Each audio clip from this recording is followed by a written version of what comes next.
the witness. Thank you. Would you like my list of documents, first of all? Okay, CD 11.1.2, which is Mr. Morris's proof, also his appendices at CD 11.1.3 and his rebuttal at CD 11.1.4.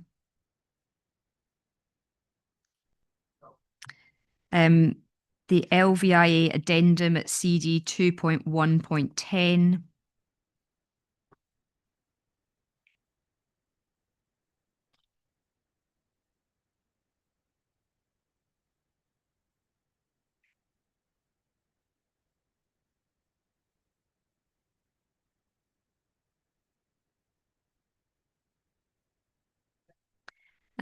CD 7.16 and 7.18, the TLP reviews.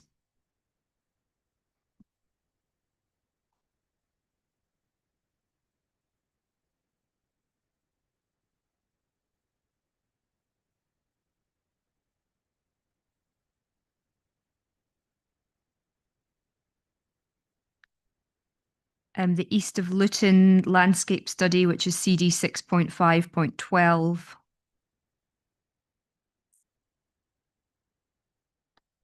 Sorry, can I have that reference again?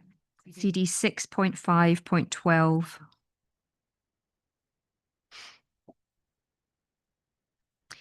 CD 6.5.1, which is the North Harts landscape study.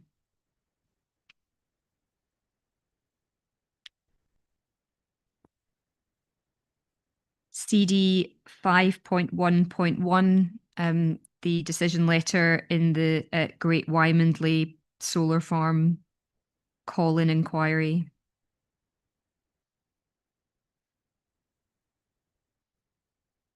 The PPG CD 6.2.12.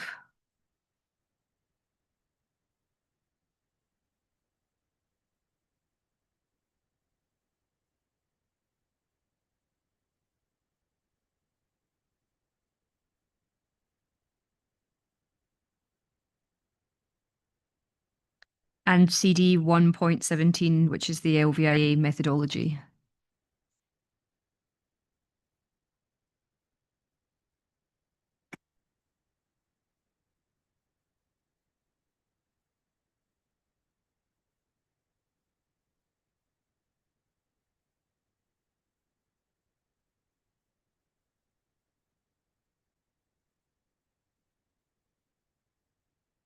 Good, then shall I begin? Good afternoon, Mr. Morris. Good afternoon. We'll just start with some preliminary matters. So I understand you were first instructed in October of last year, so after the decision had been made to decline to grant planning permission. Yes, that's correct. And you've told us that you went onto the site in November of last year. Yes. And you also refer in your proof of evidence to a colleague accompanying you on the site visit, Emma Hayes. Yes, that's correct. Can I ask what role, if any, did she play in the preparation of the landscape and visual appraisal that forms your landscape and visual topic paper? She assisted me in preparation of it as an experienced chartered landscape architect. Was she the lead author? No, I'm the lead author. And as regards your proof of evidence, did she assist you in preparing that as well? She did not.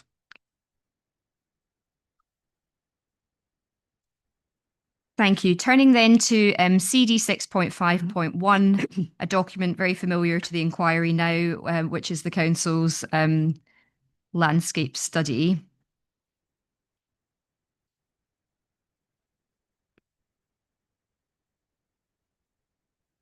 Yes. And PDF page 2 of that document states that the document's based on the original landscape character assessment work carried out by Babty in 2004 and the subsequent sensitivity and capacity work carried out by the Landscape Partnership in 2011. So the underlying evidence base is somewhat dated now, isn't it? Yes, it is, which isn't uncommon for landscape character assessments.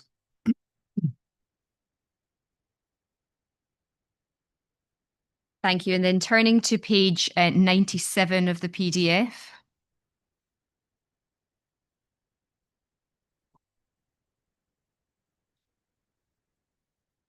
Yes. Yeah.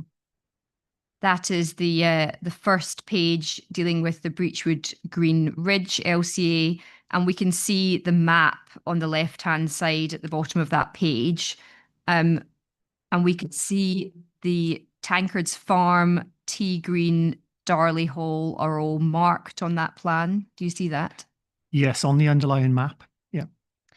And the location of the appeal site is, broadly speaking, in the northern half of the landscape character area.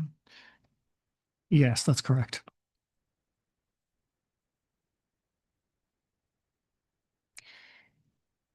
Okay, now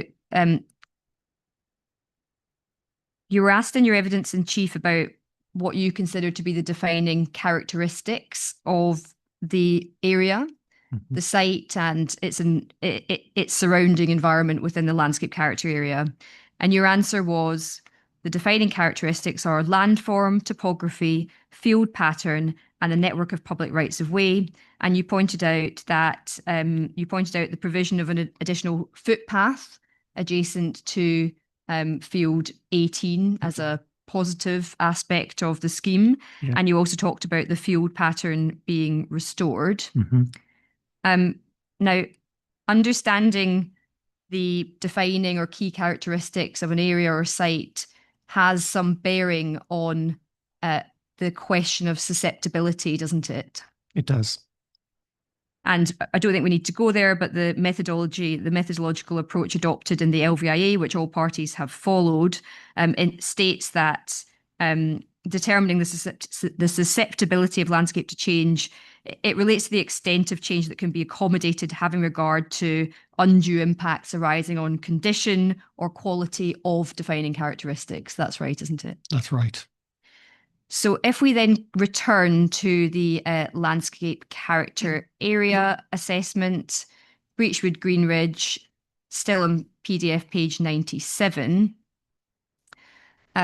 we see a description of landscape character on the right-hand side, gently rolling plateau ridge landscape, mainly large arable fields with smaller pockets of grazing around settlements, occasional scattered dwellings. It talks about the field pattern being degraded, talks about woodlands, strong cultural pattern. And then we've got 4 key characteristics of the landscape character area. Gently rolling plateau landform, that's seen within the site, isn't it? Yes, broadly. It's part of the answer to that relates to scale. So the rolling topography is experienced at a larger scale than just the site itself. I think to get the full picture of that, you need a larger search area. But within the site, there are undulations which form part of that pattern. Yes. Thank you. And then the second bullet point, a second key characteristic, is large-scale arable fields with scattered farmsteads and dwellings. And we see that on the appeal site and within its immediate environment, don't we? We do, yes. And in terms of land use, the proposed development would remove that characteristic of arable use for the duration of the development across all 100 hectares or so of the appeal site. That's right, isn't it? The large-scale fields are retained. The arable use is changed. Yes, Yeah. the arable use is removed. Yes.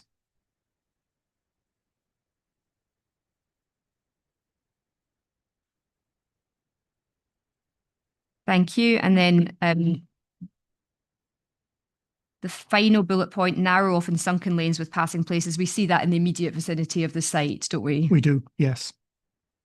And then distinctive features.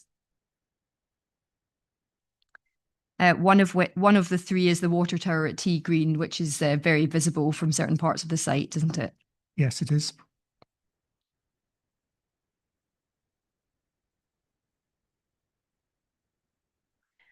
Okay, can I ask you then to turn up it's internal page 48, page 101 of the PDF. Yes. And this is a section dealing with the inherent landscape sensitivity of the landscape character area. And the first bullet point states this is about landscape character sensitivities specifically. The historic settlement pattern within the character area is characterised by dispersed villages, hamlets, and scattered farmsteads on the highest ground in the northern half of Breachwood Green Ridge, which would be sensitive to unsympathetic development, not in scale with the villages. Now, that historic settlement pattern is apparent on the site and the immediate vicinity, isn't it? Not on the site, adjacent and nearby, yes.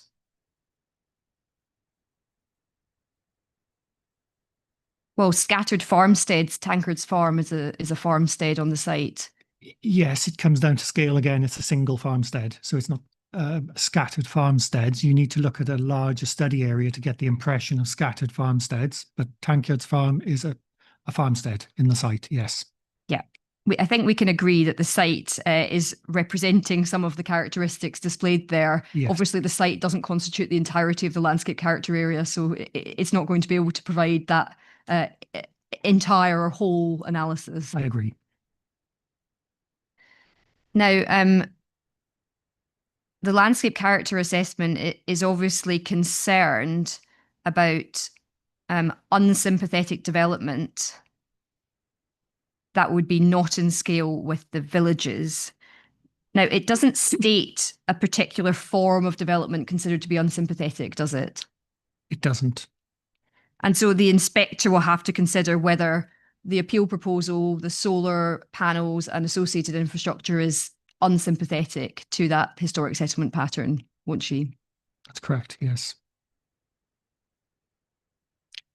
And in terms of the question of scale, I expect we can agree that the scale of the solar farm would not be in keeping with the scale of the villages, say Tea Green or the Heath.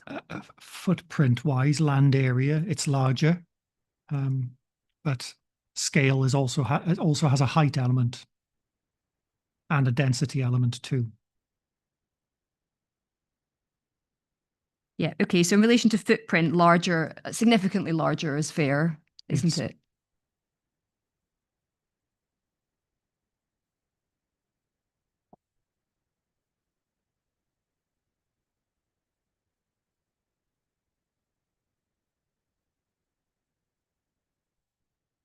And then at the bottom of PDF 101, we see landscape value. Overall, Breachwood Green Ridge is considered to be of moderate low landscape value. And that's an aspect of the landscape character assessment that you agree with, correct?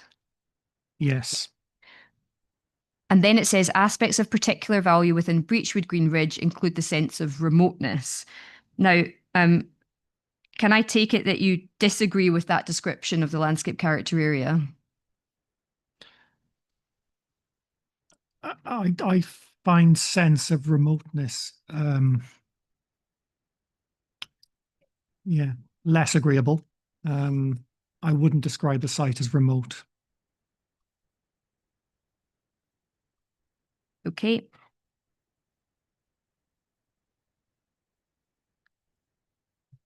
And then we go down to the next page, page 102 on the PDF, and that is an evaluation of the capacity of the landscape character area to accommodate different forms of development. And we can see that there's no description in that page or the next that's on all fours with a solar development. No, there isn't. But of those forms or types of development listed, appreciating that solar development isn't there, it's fair to say, isn't it, that large scale open storage and utilities developments are the best proxy for solar development that we've got within this evaluation section.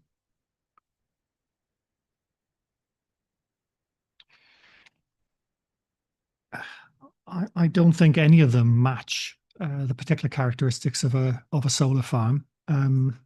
Large scale. I mean, agreed. That wasn't my question. It's No. of those listed, Which which best fits solar development? Is it large scale open storage and utilities, or do you say it's something else?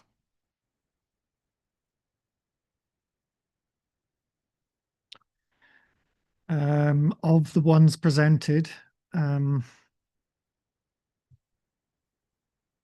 That's probably the closer one, but it's a long way off in terms of its characteristics. It would have a very different impact on the landscape than a solar farm. Understood. Moving on then to the PDF page 104. This is a section entitled Strategy and Guidelines for Managing Change. And the strategy, as we know, is to improve and restore. And on the left-hand side of the page, there's a set of landscape management guidelines. And on the right, there's a set of built development guidelines. Yes. Now, both of those are relevant to consideration of the appeal development, aren't they? I wouldn't define the development as built development as such. I think that's described in terms of built development in the conventional sense, would be my understanding of the meaning of that head in there. And just define for me what you think built development means in the conventional sense. A development that includes large areas of hard surface in all buildings. Surface or buildings. Although I did see a reference to a quarry further up as well. Yeah, it's not defined really. Not defined. Okay, well, you think built development is large areas of surface or buildings. Mhm. Fine. I don't agree with that, but I think I can take that up with Mr. Sharp tomorrow. Let's just assume for a moment that the built development guidelines do apply to this form of development. Okay. I appreciate you think that they don't, but let's assume that they do. We can see at bullet point 6, one of the built development guidelines is to retain the largely rural character of Breachwood Green Ridge, ensuring that any new development is appropriately sited and of a scale, form, and style appropriate to the character area. So let's unpick that. The first point is a guideline seeking the retention of the largely rural character of Breachwood Green Ridge. Yes. And it's fair to say that the introduction of a large-scale solar farm is not in keeping with the rural character. There are positives and negatives as part of that. That's not the answer to my question. Would you like me to repeat it? Yes. It's fair to say that the introduction of a large-scale solar farm is not in keeping with rural character. It changes the rural character, yes. Is it in keeping with it or out of kilter with it? It has an adverse impact that can be mitigated in part. So in your view, there will be, the corollary of that is that there will be a residual adverse impact on the rural character of the area as a consequence of the appeal proposal. Of the site and its context, yes.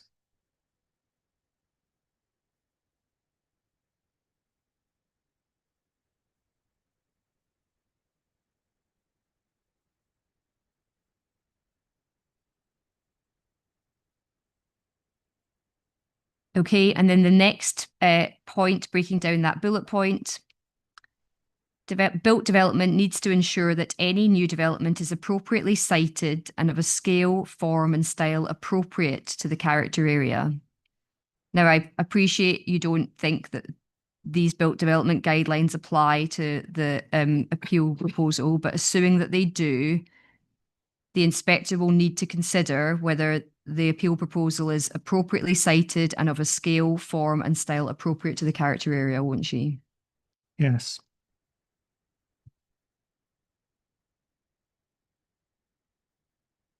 Are you aware of any other large-scale solar farms within the character area at present? I'm not. I haven't visited the other solar farm that one of the local residents referred to. I haven't visited that one, and I'm not sure which character area it's in, but I understand it's nearby. Fine. Moving on then to the landscape management guidelines on the left-hand side of the page. I think your evidence is this earlier today is that the appeal proposal meets 4 of those bullet points. It contributes to them, yes. I'd just like to work through them. Okay. So bullet point 2, you say that the appeal proposal promotes the creation of buffer zones between intensive arable production and areas of semi-natural habitat and the creation of links between habitat areas. Now, am I to understand that the relevant part of that bullet point in relation to the appeal proposal is the creation of buffer zones between intensive arable production and areas of semi-natural habitat? And the creation of links between habitat areas. And what are the links between habitat areas that you're introducing? The habitats created within the development site and the additional public routes and the additional amenity space created within the site. Okay. And the creation of buffer zones between intensive arable production. Just help me with where those buffer zones are going to be located on the site. Where do you say they're going to be located? A large proportion of the site is set aside for green infrastructure. They are in themselves buffer zones. I'm trying to think where the semi-natural habitats would be. Potentially the woodland on the northern boundary of the site would be classed as semi-natural. So it's creation of buffer strips rather than intensive arable right up to the boundary of the site, which is, I think, what that guideline is trying to prevent. So the appeal proposal, if it's built out, will result in no intensive arable production on the site, will it? No, it won't. No. So you're not creating a buffer zone between intensive arable production and areas of semi-natural habitat. You're removing intensive arable production and putting in place some semi-natural habitat. That's fair, isn't it? There's intensive arable use outside the site boundary, though. So the site itself and all the habitats created would form that buffer between the intensive arable uses. And are these arable uses that are separated by a road? The appeal site, and then there's a road, and then there's intensive arable production. I mean, just help me with where are we talking about? Generally, yes, there would be a lane, yes, between that intensive arable use outside the site and the habitats within the site. And which habitats are you referring to when you're talking about habitats, new habitat creation right up against the boundary with a road? The species-rich grassland within the site, yes. Where? Within the site, so field 18 and 19. Okay. So you say it's field 18 and 19. Field 4. Just pause a moment. Field 18 has a permissive footpath proposed along the boundary with the road, doesn't it? Within the site, but along the boundary of the road. Yes, that's correct. Yes. So for a large part of field 18, some of field 19, I think, there isn't going to be a buffer zone created between semi-natural habitat and an intensive arable production because you've got a permissive footpath in the way and then a road in the way. Yes, the lane does form that boundary, but field 19 also shares a boundary with intensive arable uses on the northeast corner. Right. Anywhere else?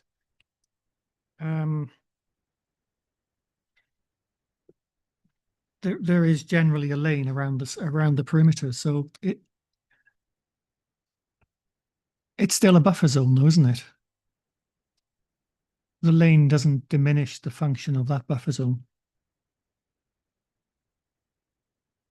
Well, I think it's fair to say that the landscape management guideline doesn't refer to creation of a buffer zone between intensive arable production, a lane, and an area of semi-natural habitat, does it? It doesn't say that, no. I think it's expecting something quite different from what's being proposed. Shall we move on then to bullet point 3? Promote hedgerow restoration along the lines of historic field boundaries. It's accepted that that's what you're providing. And then bullet point 5, promote the diversity of hedgerow species and the planting of standard hedgerow trees. Accepted that that's what you're providing. And then bullet point 6, maintain and extend the rights of way network. And when you're talking about extending the rights of way network, that's limited to the new permissive footpath on field 18. Is that correct? And there's also a permissive footpath on field 4.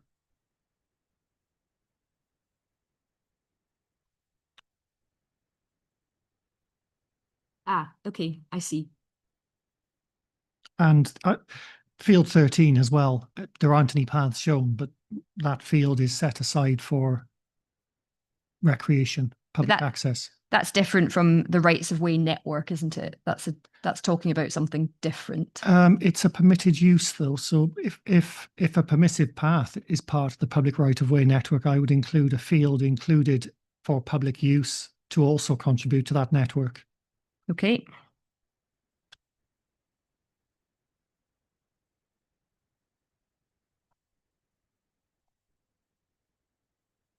Now,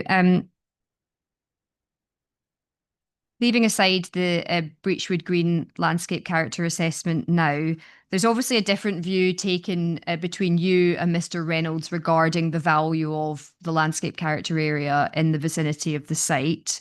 The inspector's clearly going to need to take a view on that particular point. Yeah. What I'd like to do now is just turn up the landscape partnerships report, the first report at CD 7.16.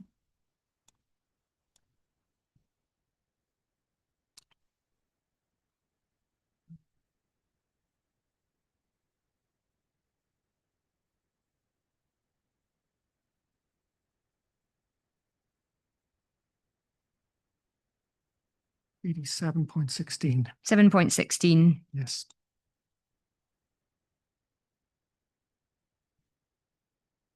And paragraph 1.2.6 at the bottom of PDF 6, internal page 4. We should say at the outset that this review was based on the original application, not the appeal proposal that's before the inspector. Paragraph 1.2.6, the landscape partnership said that the main LCA affected is the Breachwood Green Ridge, an open landscape characterised by rising, undulating ground or elevated plateaus with relatively large and unenclosed fields. This means that even development at a low height, such as a solar farm, has a greater potential to be visually intrusive compared to a location with a stronger framework of wooded vegetation and more level ground. Do you agree with that proposition as a matter of principle, that where you've got undulating ground or elevated plateaus with large and unenclosed fields, even development at a low height such as a solar farm has a greater potential to be visually intrusive compared to a location with a stronger framework of wooded vegetation and more level ground? Yeah, the lack of enclosure, I agree with that point, definitely. And moving on then to paragraph 3.2.8.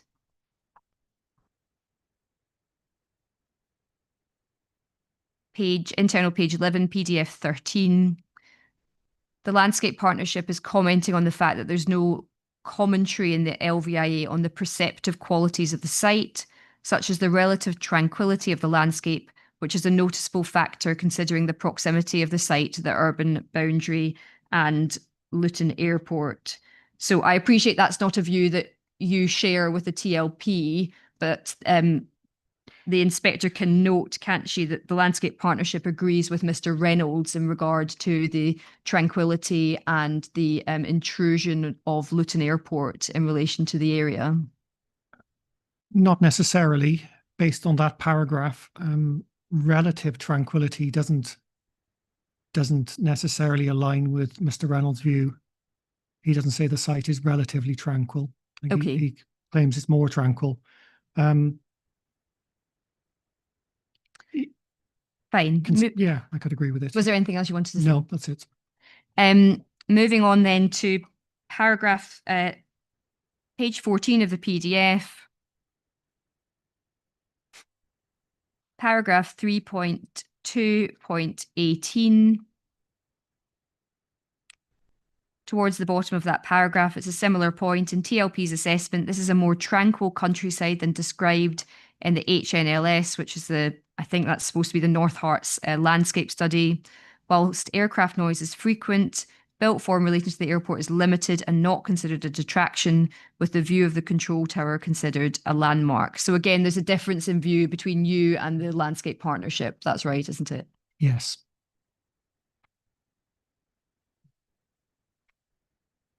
And then we see at 3.2.19 over the page. In TLP's view, the landscape value of Breachwood Green Ridge in the vicinity of the site is moderate rather than moderate low. This is because the site and the immediate surroundings display many of the key sensitivities in the LCA, in particular dispersed hamlets, small woodland blocks, strong cultural pattern of narrow and twisting lanes, good public access, including the Chiltern Way, views up to the plateau edge, views of landmarks, water tower, windmill, control tower, a sense of remoteness yet close to Luton, an aspect particularly valued in the North Hearts landscape study. So again, the TLP take a different view from Mr. Reynolds, but they also take a different view from you. Yes.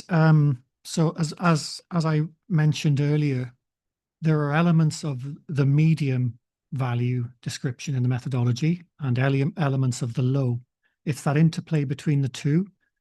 They've erred more towards medium, moderate. I consider there to be lower elements in there as well, which draws it down to medium to low. And I think it's probably down to how you view detractors in the landscape. So it's a fine line between a landmark and a detractor. I think the water tower and the windmill are attractive features. I wouldn't describe the airport control tower as an attractive feature. I think that's a detractor in the landscape. So that's maybe where the difference in opinion occurs. Yes, and Mr. Reynolds has identified some medium and some high value characteristics, and there's a range of professional judgments before the inspector, and she will need to work her way through those and come to a view. I mean, my understanding is that the main points between you relate to tranquility, the impact of Luton Airport, and also in your proof of evidence, you talk about the landscape being bland and featureless. Yes. And TLP and Mr. Reynolds take a different view on the scenic qualities of the landscape, but that's where we are in terms of calibration of different views. Is that fair? I think so. Personally, I wouldn't use bland and featureless in an assessment of landscape character. That's a quote from the published landscape character assessment, which forms the local authority evidence base for the local plan. So it has a stand-in. That document says bland and featureless. I can see how they've described it as that, but I wouldn't necessarily use those terms. But where the difference in opinion comes, I think, it's difficult because what we haven't got is the methodology that the landscape character assessment was prepared to, and we haven't got the definitions necessarily that align back to our landscape and visual impact assessment methodology, which is what I'm using. So it is difficult to get alignment between methodologies. As I said, there are elements in the medium category and elements in the low category. What I can't find is any elements in the high category. And the landscape partnership couldn't find any high category elements either. So that's where the difference in opinion arises, I think.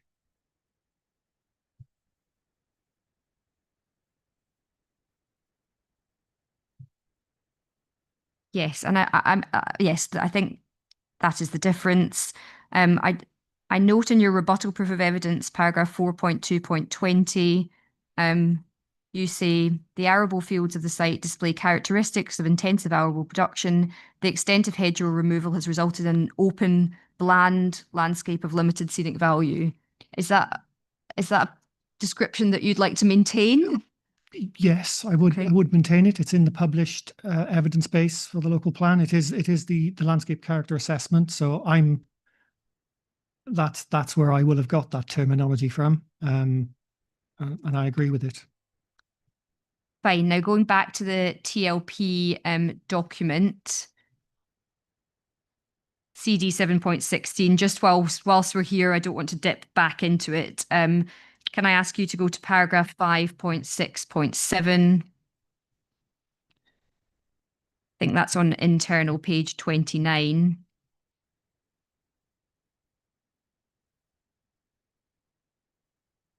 Yes. And the inspector should note that this conclusion, this overall view as to the impact of the appeal proposal is related to the original application and not the appeal proposal that's before the inspector. But what the Landscape Partnership said, paragraph 5.6.7, is in conclusion, TLP considers that the site has a limited capacity to satisfactorily accommodate a solar farm of this scale without significant adverse effects on landscape character, views, and visual receptors. This judgment is based primarily on the existing character of the Breachwood Green Ridge, with its characteristic open views and undeveloped rural landscape. In terms of landform, the site is also highly susceptible to change. The presence of a number of steeply rising sections adjacent to lanes mean the solar farm will be highly intrusive. And some of that discussion is about aspects of the proposal that have now been removed. Yes. Some of it clearly is a more general concern being expressed about whether or not the site can accommodate a solar farm in principle. That's fair, isn't it? Yes, the second paragraph, this judgment is based primarily on the existing character. That's the key point. The existing character is unenclosed fields. The mitigation strategy changes that character. So that's it seems in that paragraph it's talking about an unmitigated solar farm, I think. Well, I don't think that's right. I think it's talking about the application proposal that was before the Landscape Partnership when they reviewed it.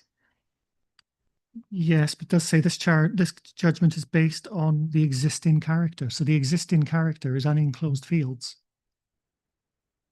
It's not clear whether the mitigation was considered as part of that judgment. Yes, but they shouldn't just be considering the mitigation measures. They should also be considering the effect of the appeal proposal. It has to be taken in the round. You don't just look at the mitigation strategy in isolation, do you? No, but if you consider the impact of the solar farm that's unmitigated, that reduces the capacity to accommodate it, doesn't it? Yes, but I don't believe that's what they were doing, but I'm very happy for you to tell me otherwise with some evidence. Let's turn then to CD 7.18. So this is the point at which the TLP is reviewing the revised application.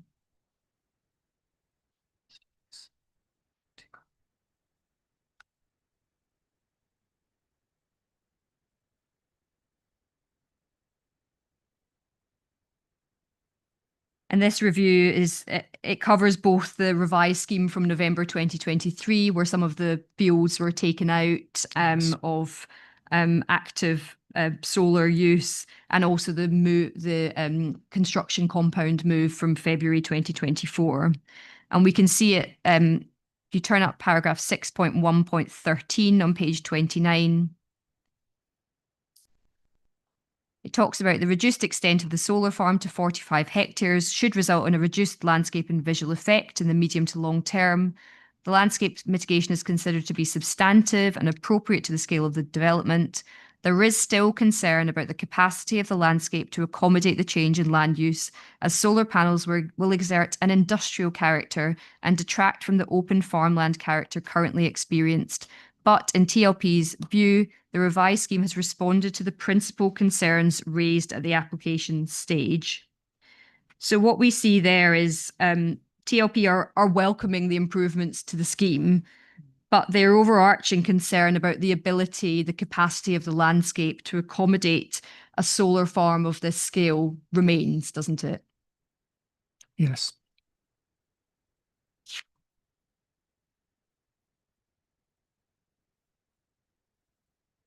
Okay, let's move on then to the 2009 Luton study. And if we can just turn up your rebuttal proof of evidence, first of all, to just situate this particular point.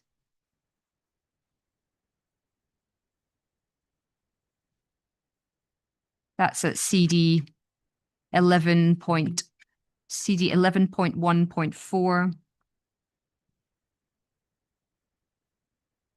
Paragraph 3.7 and 3.8 on page 7 of the PDF.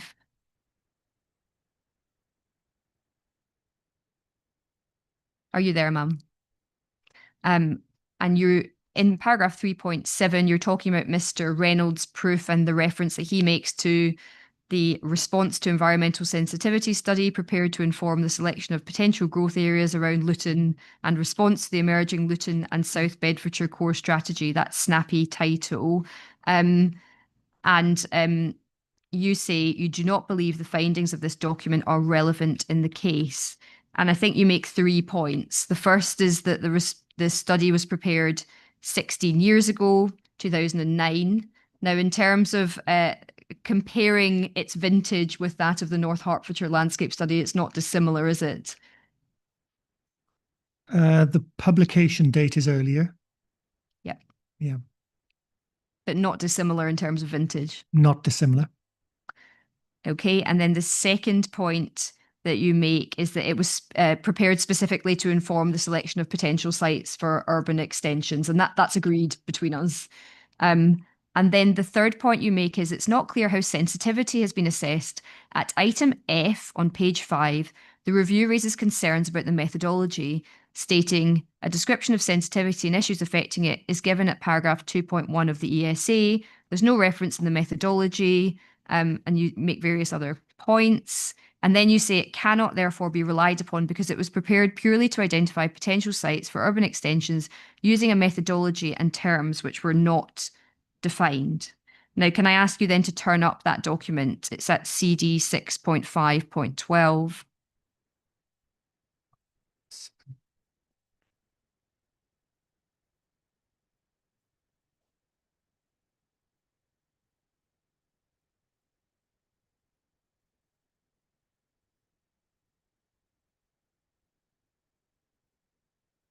And before we get into the substance of it, if I can ask you to turn up PDF page 67, and we can see a map there, and it shows the appeal site is located in a sort of light brown LCT green plateau area. Do you see that? Yes, I see that. Yep. And LC is located within a wider area marked with a red L. Yes.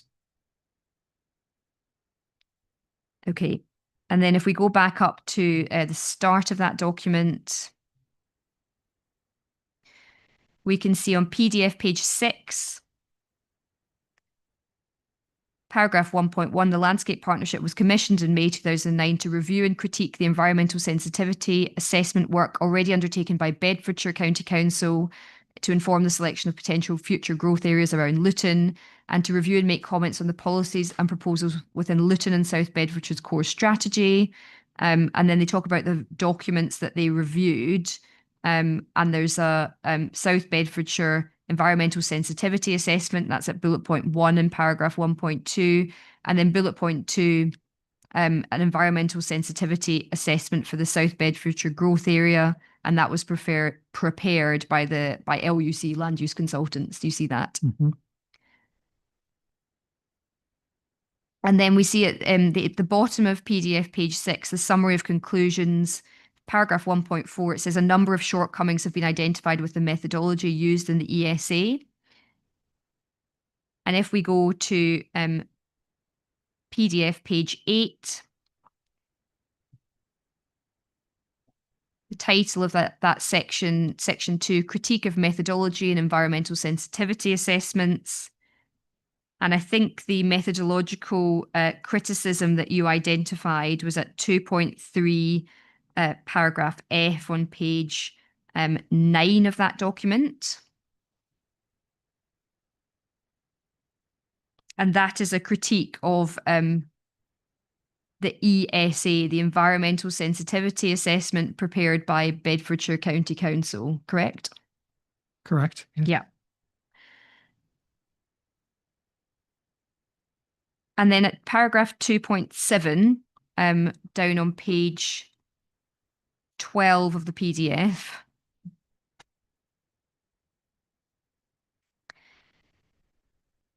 the subheading is Environmental Sensitivity Assessment, South Bedfordshire Growth Area Supplementary Report. And it says the supplementary report prepared by LUC considers land outside Bedfordshire and assesses sites A, L, L1 and M2 within Buckinghamshire and Hertfordshire.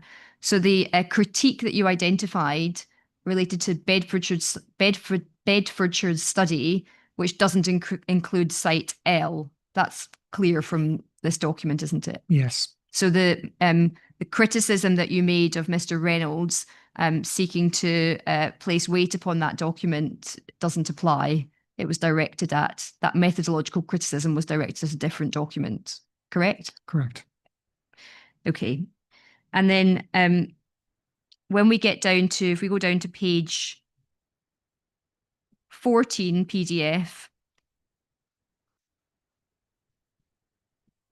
we can see that there's commentary by the Landscape Partnership on what's described as the ESA sites. And if we go down to page 13, internal page 13, PDF page 17, we see there that there's a critique of site L, study done by LUC.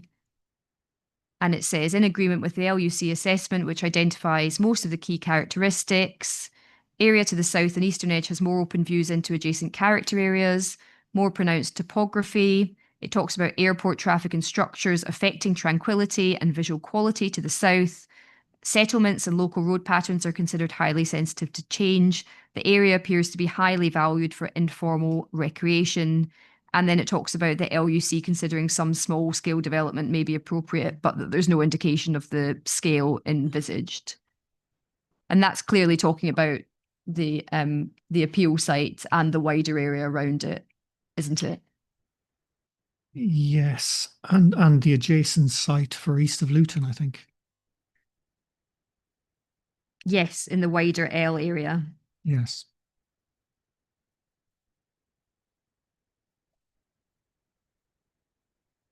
Okay, and then we go down to page 22, internal page 22, PDF page 26. And we can see here section 5, alternative approaches, section 5.1. From the above review, it's our view that the following approaches could have been included within the landscape sensitivity aspects of the ESAs. And it talks about a landscape character-led approach, a range of sensitivity being identified, a more systematic assessment of landscape and visual criteria. And then at paragraph 5.2 on PDF page 27, it says, to illustrate the approach promoted, we have carried out a preliminary study of site L and parts of L1 for the land east of Luton. And the methodology used and the returns for the smaller subdivisions of areas by identifying land parcels are detailed in Appendix 1 and 2 and illustrated on the drawings at the end of the document.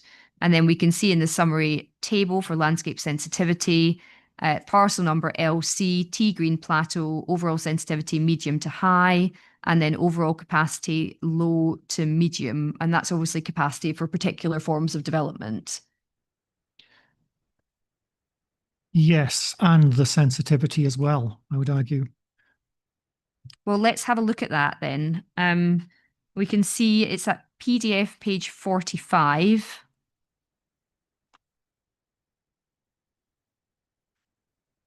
This is the LCT Green Plateau assessment.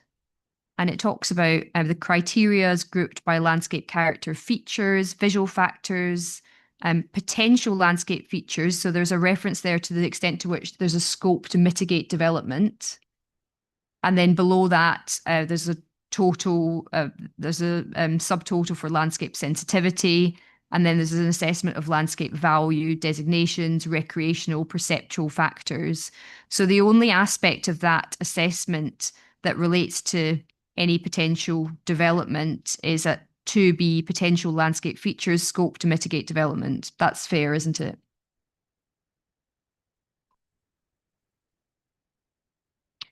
Yes. And then we can see at the next page, PDF page 46, some key characteristics of the landscape character are identified, gently undulating plateau, predominantly medium to large scale arable land use, narrow sunken lanes, the water tower at Tea Green is a landmark. It talks about quality, an area in moderate to poor conditions, talks about minimal hedgerows or gappy or remnant hedges. Views and visual amenity, the area is generally open to views from public roads and footpaths. And then we see overall sensitivity. The rural character is separate from and strongly contrasts with Luton. The area is open to public views from a number of minor roads and rights of ways which are well used by the public. Development would affect the existing distinctive rural settlements, lead to issues of coalescence. The area is relatively visually open and exposed from local and more distant views, with little enclosure in terms of topography or vegetation. Overall, this is considered to be an area of medium to high sensitivity. Now, with the caveat that aspects of this document relate to capacity and sensitivity associated with development or a particular form of development, this is a document that the inspector would be entitled to attach weight to in coming to a view as to the value of the appeal site and its immediate environment. Yes. You're not saying it should be disregarded by the inspector now, are you? I'm not. No, it needs to be read with a caveat. It was obviously written with a particular type of development in mind, as suggested in the table. Residential employment offices, employment warehouse. It's obviously talking about how I define built development rather than changes in rural land use. Fine, okay. And then can I ask you to take up the LVIA methodology at CD 1.17? I think it's PDF page 62. It's the methodological approach to the sensitivity of the receptor. Yes, I have that. And you've assessed the landscape character area in the vicinity of the site as having a moderate to low value. And looking at the spectrum or the table there, we can see between the two not designated terms, we can see relatively bland or commonplace landscape, townscape, or with limited positive characteristics, features that make little contribution to local distinctiveness, some detracting features, limited conservation and or recreational or heritage interest, poor sense of place. Is that where you think the site and immediate environment sits in terms of value? No. As discussed earlier, there are elements in the medium and elements in the low. So that's where the medium to low came from. Okay, so the difference between you and Mr. Reynolds then is that you agree that there's elements in the medium. It's whether there are some elements in the low or whether Yes. there are some elements in the high. Yes, there are none in the high as far as I'm concerned, but Mr. Reynolds has taken a different view. Fine. Well, I'm sure the inspector has enough to go away and make her own decision on that. Next topic is your assessment of landscape and indeed visual effects as compared to the landscape and visual impact assessment. And what you've said in your proof of evidence, paragraph 3.1.10 on page 11, is that the assessment within the LVIA and your assessment are broadly consistent.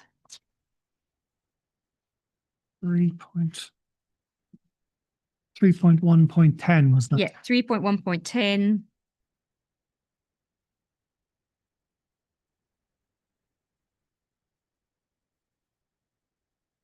Yes, broadly consistent. And you were asked by the inspector earlier as to whether the LVIA assessment, which obviously was undertaken without your enhanced mitigation strategy, represented the worst case scenario, and you said yes.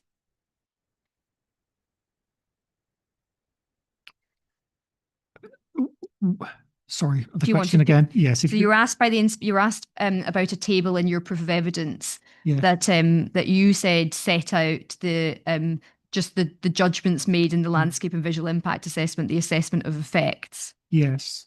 The inspector asked you if that included the enhanced mitigation strategy or whether that had just been lifted from the landscape and visual impact assessment, and you said it was the latter. The table before includes the enhanced mitigation strategy. And I don't think the enhanced mitigation strategy changes the findings of the LVIA assessment. Okay, well, let's just test the proposition that your assessment and the LVIA assessment are broadly consistent. So can I ask you to turn up, let's use your table inquiry document 1.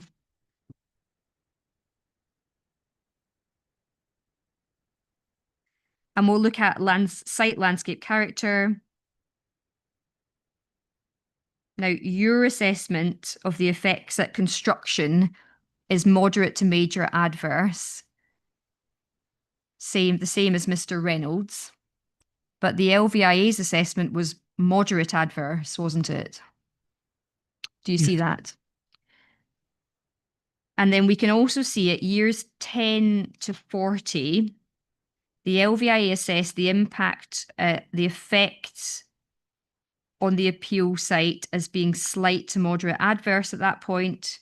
But you say that it's greater than that. You say that it's moderate adverse, don't you? Yes. So we can agree then that in your view, in terms of the effects on the site landscape character, the landscape and visual impact assessment underrepresented those effects. That must be right. That is correct. Yes, I think maybe it's the additional photography that's influenced that finding. So Wait, did you say photography or topography? Photography. Photography. The additional viewpoints in the site. Maybe it's a finer grain of the assessment that's actually meant that I've considered an increase in impacts within the site. Right. And did you say that was your additional viewpoints? Yes. That you think gives you a finer grain assessment and therefore changes the level of effect? Yeah, I'm trying to second guess the original LVIA. I wasn't party to the preparation of that, but no, but you've read it, presumably. I read it, yes, but that's why I've added in those extra viewpoints, because I felt we needed a finer grain of assessment within the site. So yeah, I've elevated the impacts within the site on landscape character. Because of your consideration of additional viewpoints within the site. Yes, it's not a visual impact. I appreciate that, but it's a greater understanding of the impact on landscape character within the site. So do you think that the LVA had a more limited understanding of the impact of the appeal proposal on landscape character because it didn't look at additional viewpoints within the site itself? It didn't include any viewpoints within the site, which was a bit strange given the number of public rights of way. That's why I included them. And I use, although assessment viewpoints are obviously for visual impact, I use them to explain landscape character as well. So I felt greater detail was required, although Mr. Reynolds didn't. So there's a difference of opinion really in terms of the how representative the photography is. Okay. Fine. And then just while we're here, we'll have a look at visual effects. So let's have a look at table 2. The first visual receptor is the Heath residential area. That's viewpoint 1. I think it's pink viewpoint 1 in your LM3. And I think that's residential receptors at the Heath, experiencing the site, looking across field 13. Is that correct? That's correct, yes. And we can see that in years 10 to 40, the landscape and visual impact assessment considered the impact to be slight adverse, and your assessment is that it's moderate adverse. So again, we can see that your opinion must be that the LVIA underrepresented the adverse effects. Is that fair? Yes, on that at that point in time. Yes, my magnitude of change is slightly higher. Yeah, and I'm interested in that because field 13 is one of the fields in which you've proposed further planting. Yes, that's correct. So your enhanced mitigation, as compared to the proposal considered by the LVIA, has resulted in an enhanced level of adverse effects. That's right, isn't it? Compared to the original assessment. Yes. Yes. Yeah. But that's quite a surprising outcome, isn't it? Well, the viewpoint actually covers field 16 as well, though. So it's not purely field 15. It's field 16 is in the right-hand side of the view. But as I said, it's down to the magnitude. I haven't dropped the magnitude to small after 10 years. I've kept it at small to medium. So it's close, slight difference of opinion, but there is a difference. Well, if it was environmental an environmental impact assessment, then the difference between slight adverse and moderate adverse would potentially be taking you from a non-significant effect to a significant effect. That's right, isn't it? Based on the LVIA methodology, Yeah. Which I wouldn't advocate necessarily for EIA development. My own methodology would be different for an EIA development. But there are some assessments that consider moderate adverse to be There the are. point at which significance begins to take effect. Yes.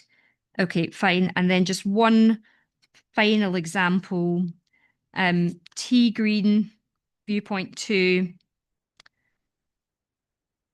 The LVIA at years 10 to 40 considers there to be a slight adverse impact, and you consider there to be a moderate adverse impact. So again, your view is that the landscape and visual impact assessment underrepresented the effects of the proposal. That must be right. I see you nodding. Yes, Yep. that's correct. Yes.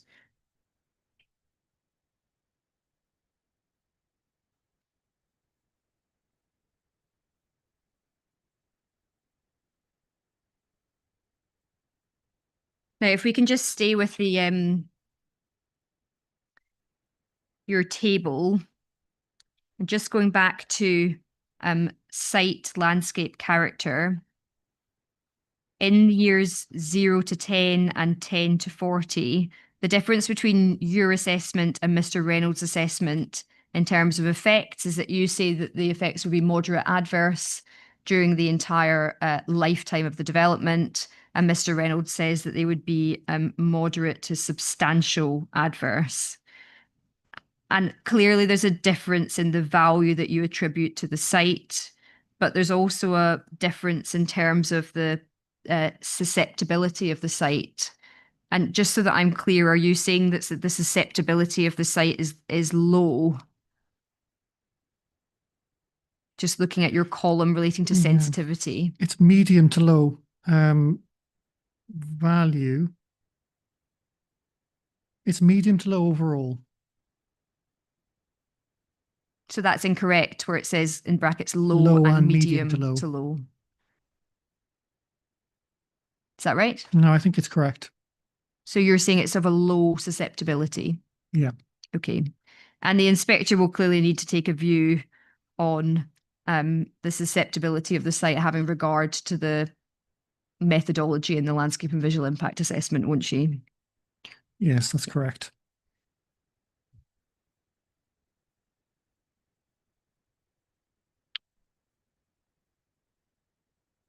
And then if we could just turn up, I said I wasn't going to go back to this, but I am. The landscape partnerships review, the second review, CD 7.18.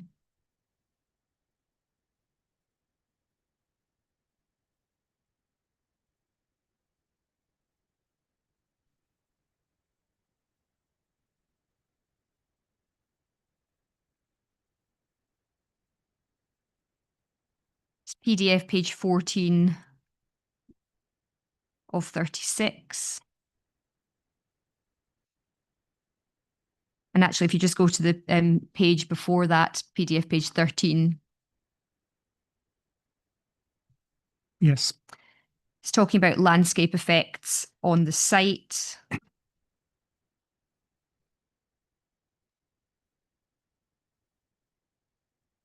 And the first bullet point is in relation to sensitivity.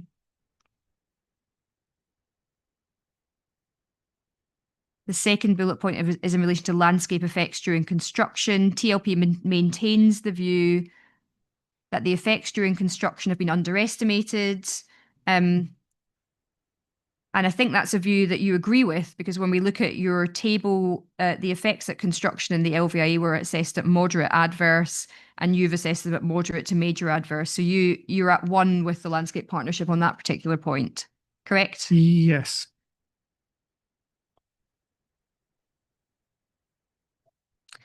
And then landscape effects at completion, 0 to 10 years. Says the fourth from bottom line of that bullet point, TLP still considers that the effects will be greater than stated at medium to large, rather than just medium, with a moderate to substantial effect. The arrays will still introduce an extensive change to the landscape fabric, which is yet to be ameliorated by the mitigation. So they're talking about a medium to large effect. You're at moderate adverse. Medium. So yes. You're lower than the landscape partnership in that regard. The magnitude is in brackets on those, so it's a medium. They're saying medium to large. Yes.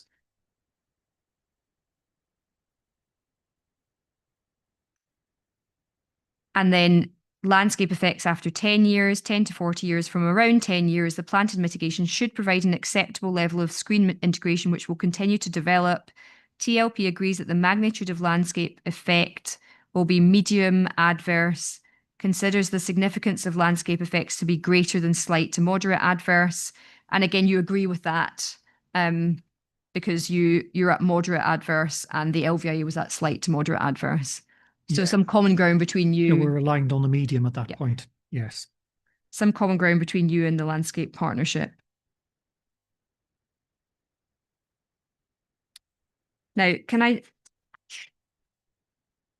just ask a few questions about your approach to the assessment of the Breachwood Green Ridge landscape character area?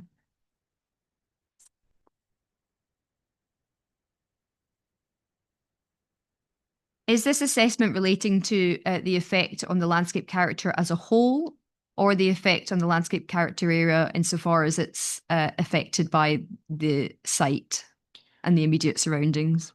On the character area, it's on its indirect effects outside the site and direct effects inside the site. Fine.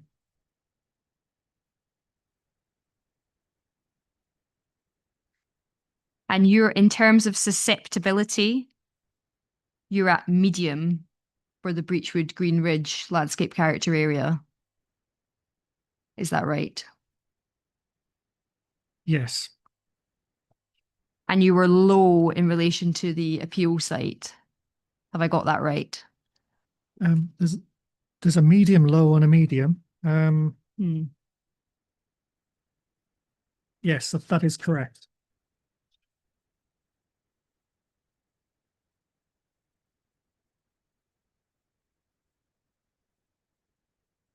Thank you very much. And again, the inspector will need to take a view on her own approach to susceptibility for the landscape character area. Just bear with me a moment. Okay, next topic is the zone of theoretical visibility.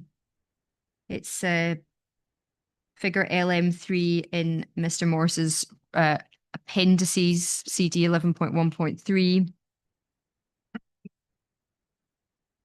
Now, just a point of fact, in terms of the approach to mitigation planting, am I correct in having understood that the zone of theoretical visibility doesn't assume any of the mitigation planting within the scheme is in place? No, it doesn't. Fine, okay. And in more longer or mid-distance views of the site, given that the mitigation planting is going to be the same height as the solar panels or related infrastructure, is that a factor that would make any difference to the extent to which you would see the appeal site and proposal in mid-distance views? It depends on the relative elevation of the viewpoint.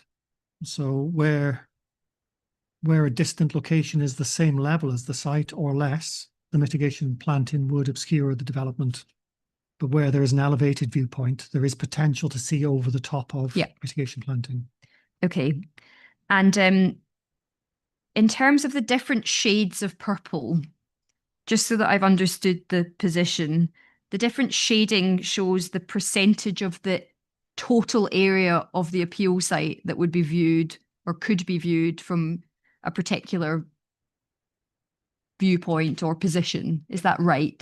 Yes, it's run on the solar arrays.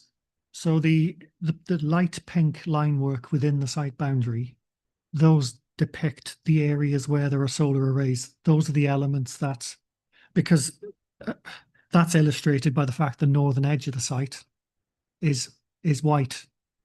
Part of the land within the site, you don't see the arrays because the landform dipping down into Lily Bottom obscures the solar arrays. Okay, so when it says in the key minor part in brackets 1 to 10% of the proposed solar farm potentially visible, that is talking about the panels and associated infrastructure rather than the red line of the appeal site. Yes, fine. It is. Okay, and we can see, just as an example, if we take pink viewpoint 5, in terms of the colour, I think that probably falls within the minor to moderate part, so 10 to 50% of the proposed solar panels and associated infrastructure potentially visible from that view. Yes. Have I got that right? You have, yes. The complication with those viewpoints there is the nature of the woodland on the northern boundary of the site, on the northeast boundary. So it's a little intermittent. So that there are filtered views through that woodland. And you can see that in the photographs. Yes. Yeah, and I'm sure the inspector will see it on site. Yeah. Just help me with this. Just how far away are viewpoints 5 and 10 from the appeal site? 5 and 10 are within the region of 1.5 kilometers away. 1.5 kilometers. Yes. Okay. Can I ask you please now to turn up the PPG CD 6.2.12?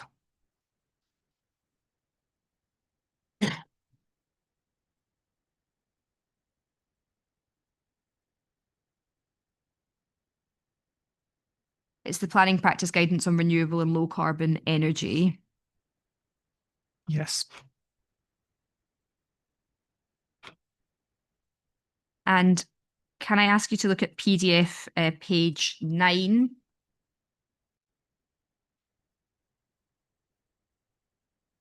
The question in bold is, what are the particular planning considerations that relate to large-scale ground-mounted solar voltaic farms? And we can see the deployment of large-scale solar farms can have a negative impact on the rural environment, particularly in undulating landscapes. And we've already agreed that the appeal site is undulating. So we can see that the negative impacts on rural environments are more readily experienced in undulating landscapes. That's what the PPG is saying, isn't it? Yes. Yeah. And then says at the bottom of that, so we're going over to PDF page 10, right at the end of the bullet points. It says, it's talking about the approach to assessing cumulative landscape and visual impact of large-scale solar farms, likely to be the same as assessing the impact of wind turbines. And then it says this, however, in the case of ground-mounted solar panels, it should be noted that with effective screening and appropriate land topography, the area of a zone of visual influence could be 0. Now, it's clearly not 0 in this particular instance, is it? It isn't. No. No.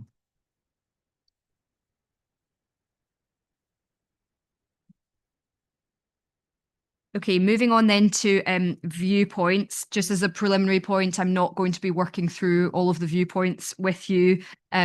we can leave the inspector to take a view on those in their totality. I wanted to ask you something about the approach that you've taken to assessing time periods in your 5 additional viewpoints, LM1 to LM5. So if we look at inquiry document 1, your table 3,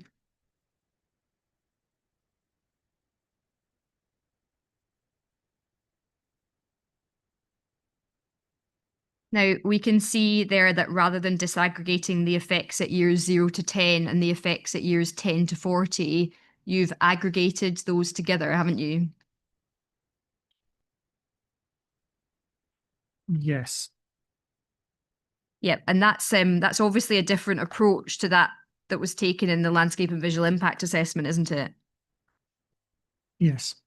And the inspector will need to be careful when she considers the judgments that have been reached about adverse effects covering the entire period of the development, years 0 to 40, won't she? Because clearly the effects at year 5 and the effects at year 35 might be really quite different. That's fair, isn't it? Yes, they can be. Yes. So how have you moderated between the effects at, say, year 2, 3, 4, 5 and the effects at year 35 in your assessment, if at all? Well, the mitigation measures will take 5 to 10 years to become effective. So Yep. there is an initial period that is consistent with the affected construction. And then as the mitigation establishes, it becomes more aligned with the assessment at the end of the life of the solar farm. So there is a part of the 0 to 40 where there are greater impacts. Right. Okay. And can I just ask why did you take that approach? Why did you not simply follow the LVIA approach? It's quite a strange thing to have done. I think I changed. Yeah, I'd have to look back through my assessment to see why that was the case. Can you not remember? Probably because the mitigation measures are so close to the viewpoints. These are very close within the site. So I've taken a different approach for that reason, that the viewpoints are effectively surrounded by the development. And why would that result in a different methodological approach being appropriate? I could have subdivided the assessment into those 2 stages, but I haven't. Okay, and no reason why then. I can record that. Well, I was happy at the time that this covered it. Bearing in mind all these additional viewpoints were included, and Mr. Reynolds didn't think they were necessary. He didn't include them. So it's a different approach, really. Yeah, okay. And then can we please turn up your proof of evidence?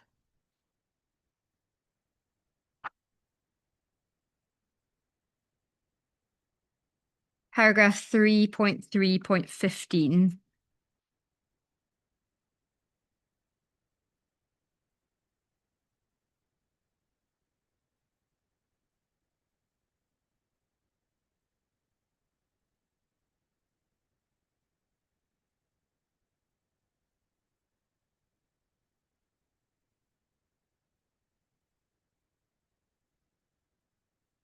Are you there, Mr. Morris? I am, yes. Oh, sorry. Yeah. Yeah, your proof of evidence.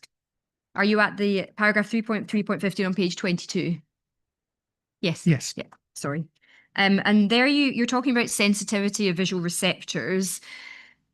And you say that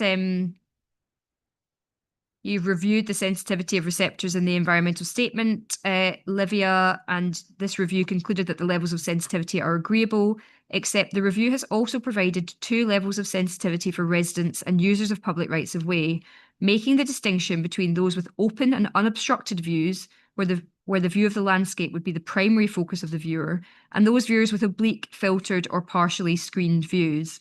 And then we see at paragraph 3.3.16, the sensitivity of visual receptors is summarised and assessed as, and you're talking about people in settlements and residential properties as being high sensitivity, you're talking about users of public rights of way being of medium sensitivity, but users of the Chiltern Way being of medium to high sensitivity, and then people travelling along local roads being of what you describe as lesser sensitivity. I'm just interested in how what's said in paragraph 3.3.15 regarding a distinction being drawn between the nature of views and the extent to which that's informed sensitivity. How does that play out in paragraph 3.3.16? Because I'm afraid I simply don't understand it.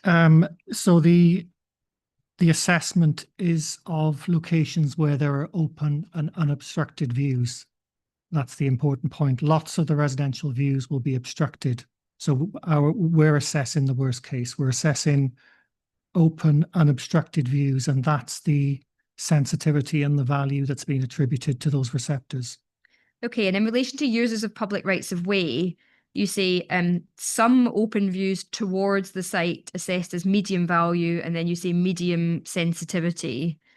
Now, when we look at your assessment of visual effects with the EMS in place, which starts over the page on page 23.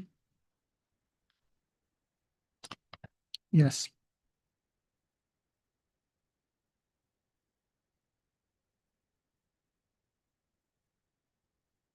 We can see, for example, if you look at the bottom of page 24, users of the public rights of way at footpath 11. That's the footpath between fields 16 and 17, so in the middle of, or in the middle of a part of the site. Yes. Those are assessed as medium sensitivity. And in fact, all users of public rights of way, save for the Chiltern Way, are assessed as being of medium sensitivity, regardless of the nature of their view. That's right, isn't it? That's right. That's what you've done. Yes. So it's not the nature of the view, whether it's open or oblique, that hasn't informed your level of sensitivity, has it? No, it hasn't. No. Okay.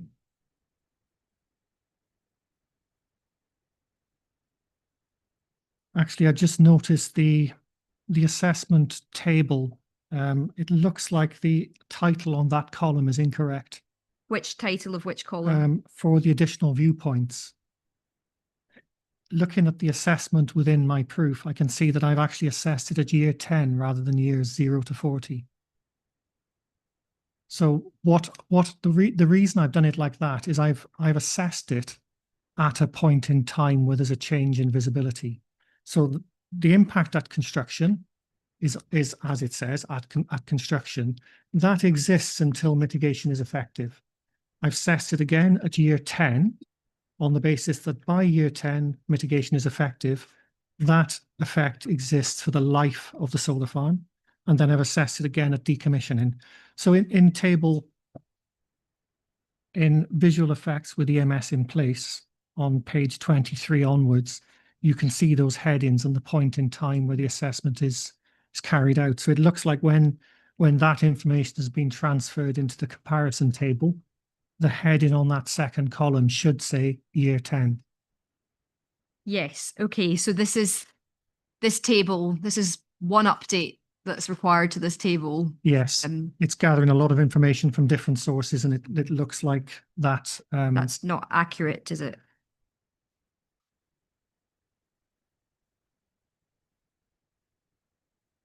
Okay, and just returning to paragraph 3.3.16, users of public rights of way, you've assessed them as being moderate susceptibility to change in their visual immunity. Mhm. And I'd just like to take up the LVIA methodology again, so CD 1.17. And this time we're looking at PDF page 65.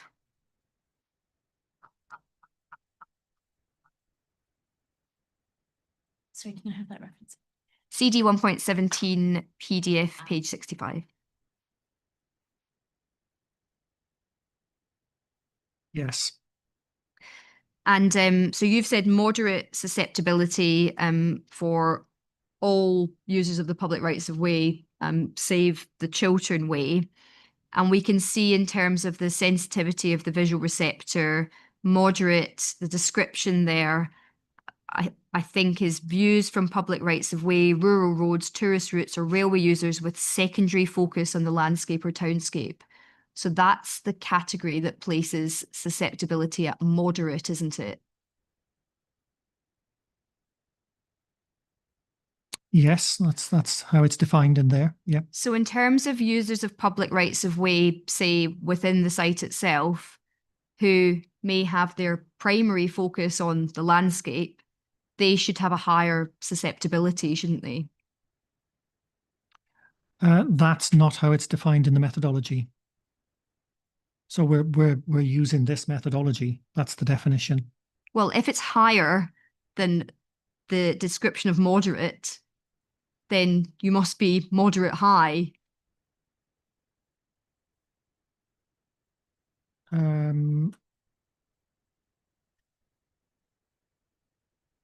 No, it's moderate based on the methodology. Let me put it again to you. So if, and I'm not saying that you agree with this, but if the inspector were to consider that those on public rights of way within, say, the site itself, where who had their focus on the landscape as their primary focus rather than the secondary focus, that would suggest that their susceptibility is something higher than moderate, wouldn't it? Possibly. Possibly. Okay. We can leave that with the inspector. I think what the methodology does is it differentiates between public right-of-way users so that public rights-of-way users have higher levels, have different levels of sensitivity. And that's not that common. Many methodologies simply give public rights-of-way users the highest level of sensitivity. But what that does is it doesn't allow a hierarchy of sensitivity. So someone visiting a national landscape on a long distance or a promoted route, a national trail, they have to be more sensitive than someone on a typical footpath. But the same point would apply to susceptibility. If you're on a public right of way, but the landscape's your secondary focus, then you are less susceptible to someone on a public right of way whose landscape is their primary focus. That must be right. Yes, but the methodology is reflecting the fact that, you know, if you're visiting, it's visitors to heritage assets or other attractions where the landscape setting is an important contributor to the experience. Sorry, what are you reading from? The line above in the susceptibility. I would read that it comes with an expectation. If you drive to a national landscape and you go walking on a footpath, your focus on the landscape and the expectation is higher, therefore the susceptibility is higher. And the same with the value. The designation elevates the value. It means that the sensitivity of all different public rights-of-way users have different levels to reflect that, rather than simply elevating all to the same level. So not what I'm suggesting. No, I think you've answered the point that I've put. Okay.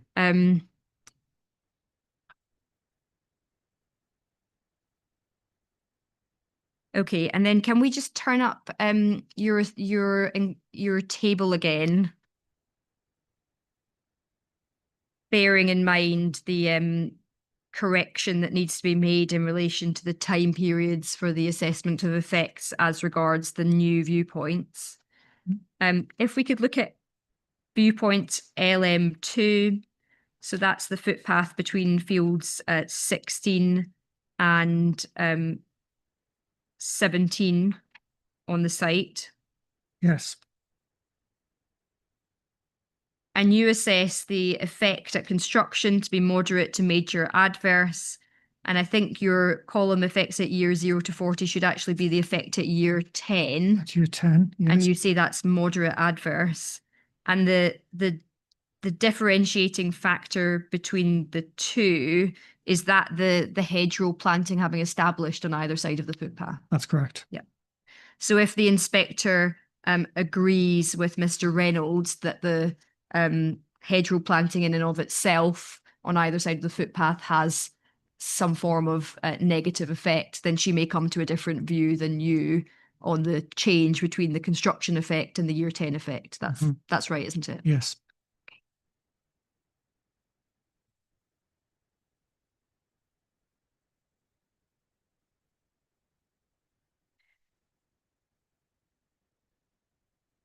Now, can we look again at LM2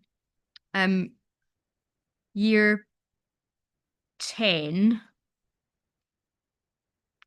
You've said moderate adverse, medium sensitivity receptors, moderate adverse. And then when we look at your assessment of public rights of way, user receptors represented by viewpoints 2 and viewpoint 8.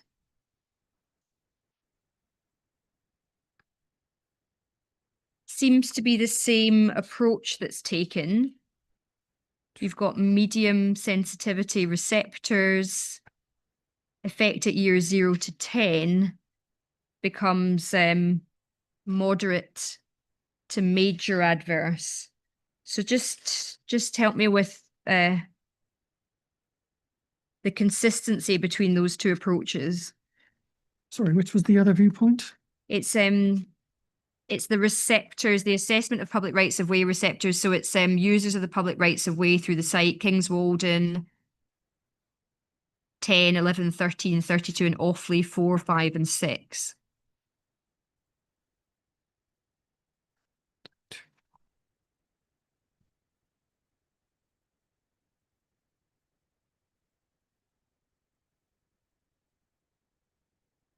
Yes, I have that one.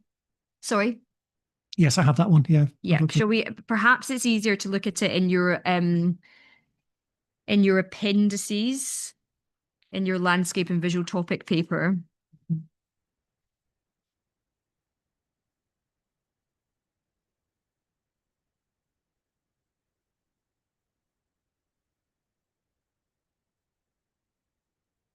Sorry, not in, sorry, your proof itself. Sorry for jumping around. Pages 30 to 31 in your proof. Yes, okay.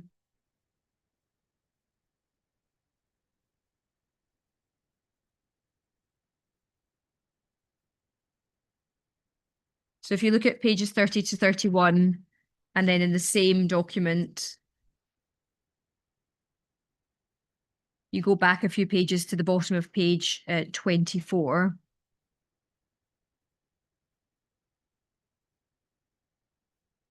We've got on bottom of page 24, looking at viewpoint LM2, the footpath between fields 16 and 17. At year 10, you say the effects would be moderate adverse as a result of the combination of medium to great magnitude for medium sensitivity receptors. And then we look at bottom of page 30. You've got the users of the public rights of way represented by viewpoint 2 and viewpoint 8. And at year 0 to 10, you've got effects will be moderate to major adverse as a result of the combination of medium to large magnitude for medium sensitivity receptors. So we've got the same level of magnitude and the same sensitivity for receptors, but a different outcome, moderate to major and moderate adverse. So there's an inconsistency there, isn't there? It's the judgment around the combination of magnitude and sensitivity, and looking at the methodology, it's that sort of grey area where there's a slight difference. It is slight. It's higher, even though the magnitude and the sensitivity are effectively the same going in. The overall judgment is slightly elevated, so it's on that. Okay, so I think threshold that between what that two tells us is that providing a breakdown in terms of susceptibility and sensitivity doesn't necessarily tell you what the ultimate assessment outcome will be, does it? Because there's always a matter of judgment there. There is always a matter of judgment. Yeah. Yes.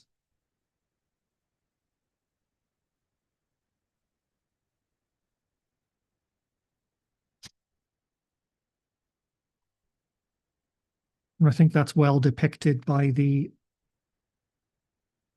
figure 6.6 in the methodology. Let's have a look at that. Are you in CD 1.17? Yes, that's correct. So figure 6.6. is an illustration of that matrix where you're judging magnitude against sensitivity. If it was clear cut, there would be straight lines through the diagram. There isn't. There are slight changes in color as you move between it. So broadly, it's a judgment at the end of the day. There is a judgment, but whether it's one side of the line or the other. Yeah, and the identification of sensitivity and magnitude of effects doesn't provide you with the answer, does it? It does tell you which part of the matrix you're meant to be looking. I think Yeah. that's the point. But Gives you an area of search. If you don't define magnitude and you don't define sensitivity, then the matrix is useless. Yeah, but the answer to my question, it doesn't provide you with the answer, does it? Not the exact answer, no. Okay. Can we have a look at viewpoint LM1? This is the viewpoint where I don't think we necessarily need to turn it up. This is the viewpoint where the receptor is on the access track to the windmill. And just help me with this. In your enhanced mitigation strategy, I can only see proposed native hedge on the northern boundary of field 16 and moving slightly into the eastern boundary. Is that correct? Or is there hedgerow proposed all the way down the eastern side of the boundary of field 16?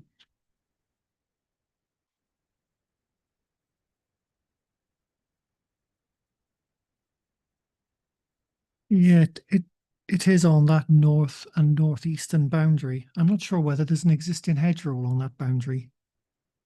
I think there may be an existing hedgerow on the left-hand side of the access track up towards the windmill, which is why the hedge starts where it does. Okay. Well, the inspector can see that Mm. on site.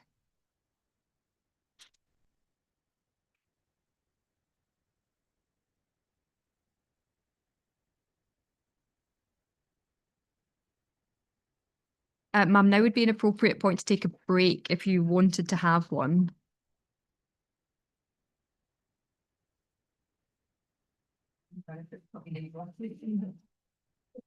And so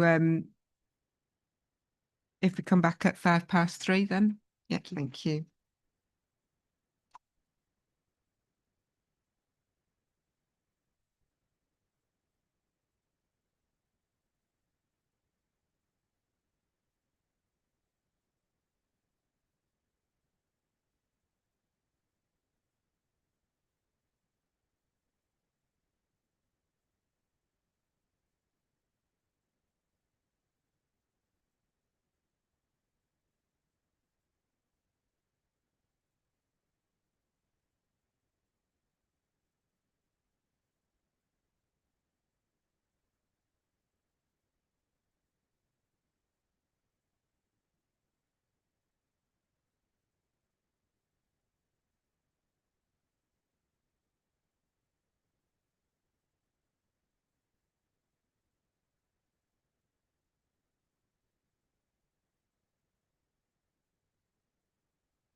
Right, would you like to resume, Ms. Derry?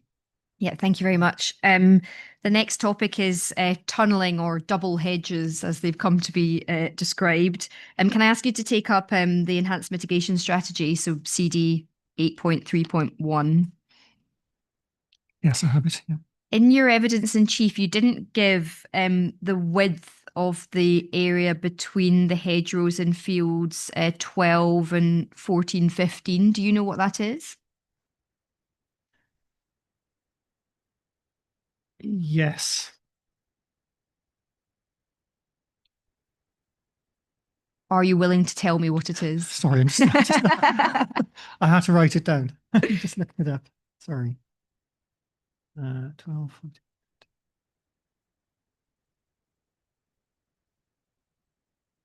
Between 12 and 15.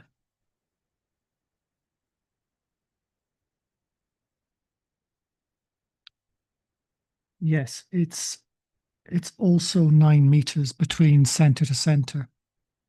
Do you mean by that, do you mean the centre of the hedgerow? Yes. And how wide is the hedgerow going to be? I would estimate they'd be managed at 2 meter width, so it'd be 7 meters between foliage.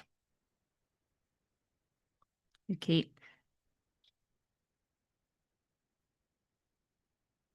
And in your evidence in chief, you talked about the nature of public rights of way users as having a transient experience. We need to understand their experience walking along various paths, not just at static That's correct. locations. Yes. Yeah. So it's a change in experience. Yeah. The experience of using an entire footpath, for example. Or part of a footpath. Yeah. Yes. Yeah.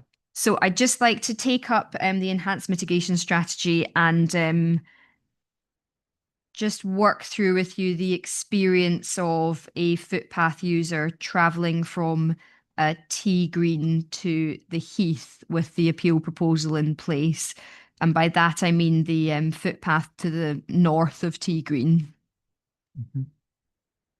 So the public rights of way user would walk along the initial part of the path, and there would be some mitigation planting.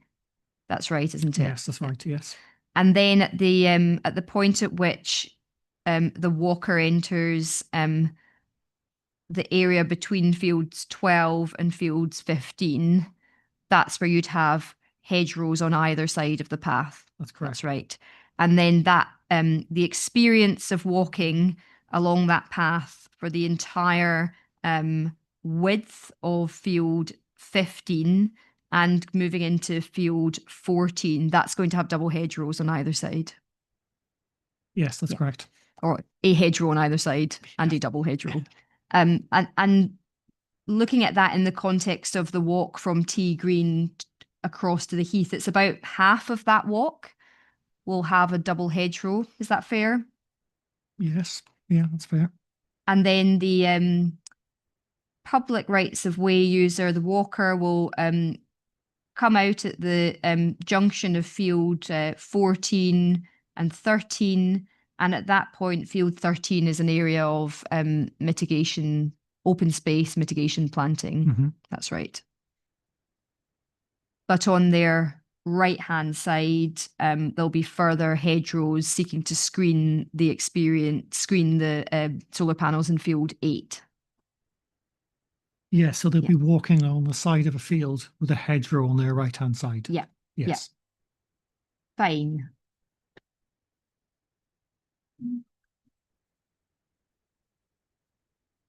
Now, in terms of views that would be lost on that path, currently there's open views of Tankard's farm looking across field 12, isn't there?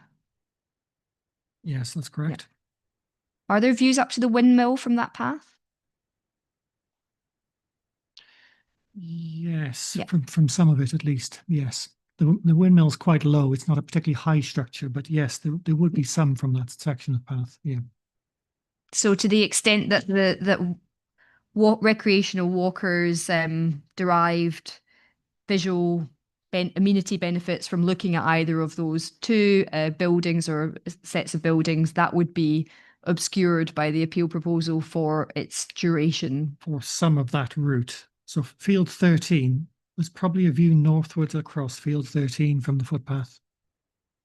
Yes. You may see some solar panels in that view as well, right? Beyond 2 hedgerows. Not so sure. I think it would be obscured, but you may see the windmill above. Fine. Okay. Historic field boundaries wouldn't have had double hedges, would they? That's not part of the historic field pattern to have this double hedgerow arrangement. Not on the site, but it No. is a historic field pattern along green lanes. Yes.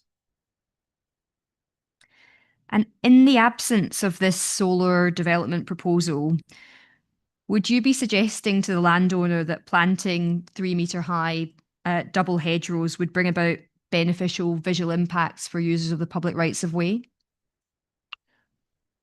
The single hedgerows do. That's not my question. No, double hedgerows, it's not a characteristic of the historic field pattern, no. And back to my question, in the absence of the solar scheme, the solar development scheme, would you be suggesting to the landowner that planting 3-metre high double hedgerows would bring about beneficial visual impacts for users of the public rights of way?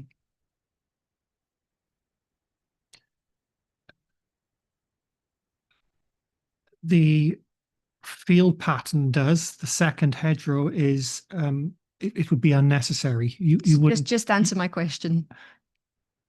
Shall I ask it again? Yes, go on. In the absence of the solar development scheme, Yes. assume that's not happening, that's not a proposal, would you be going along to the landowner and saying, why don't you plant some 3-metre double hedgerows, a hedgerow on either side of a public right of way, because that will bring about beneficial visual impacts for public rights of way users? Is that something that you would be saying to the landowner? Yes or no? No. In your evidence in chief, you talked about the double hedgerow routes or paths that are affected on the site as being equivalent to walking on the country lanes in the vicinity of the site, given that they have vegetation on either side of the lanes. Yes. Now, I note that you've introduced a permissive footpath along the edge of field 18. Yes. And that would take users off the lanes. In your view, would it be a more attractive route for public rights of way users to walk through the appeal site in field 18 or to walk along the lane? It's not necessarily safe to walk along the lane. That's the problem. But with field 18 part of the habitat creation, it would create an attractive environment for the footpath. So more attractive than walking along the lane? Yes, I think it would be more attractive than walking along the lane. Okay, and then in relation to the hedgerows, you talk about them mitigating, not only mitigating the effects of the proposed solar farm, but also reducing the visual prominence of existing visual detractors such as Luton Airport. And you said in your evidence in chief that the hedgerows would soften views of the airport expansion. Our next topic then is the visual influence of Luton Airport. Can I ask you to turn up your rebuttal proof of evidence?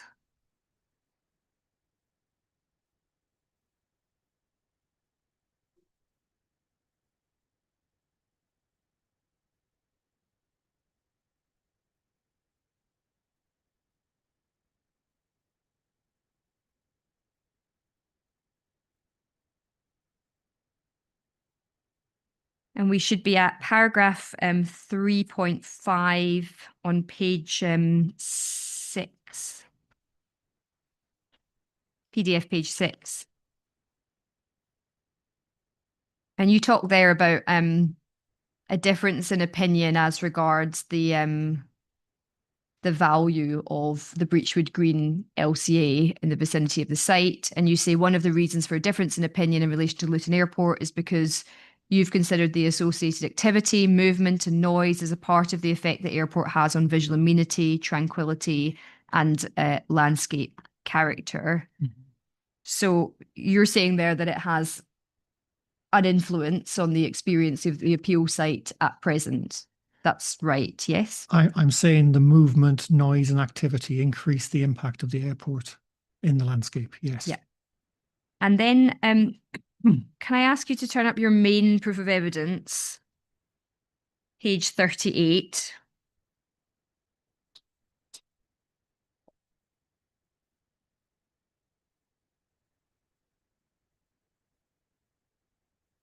Paragraph 3.5.3.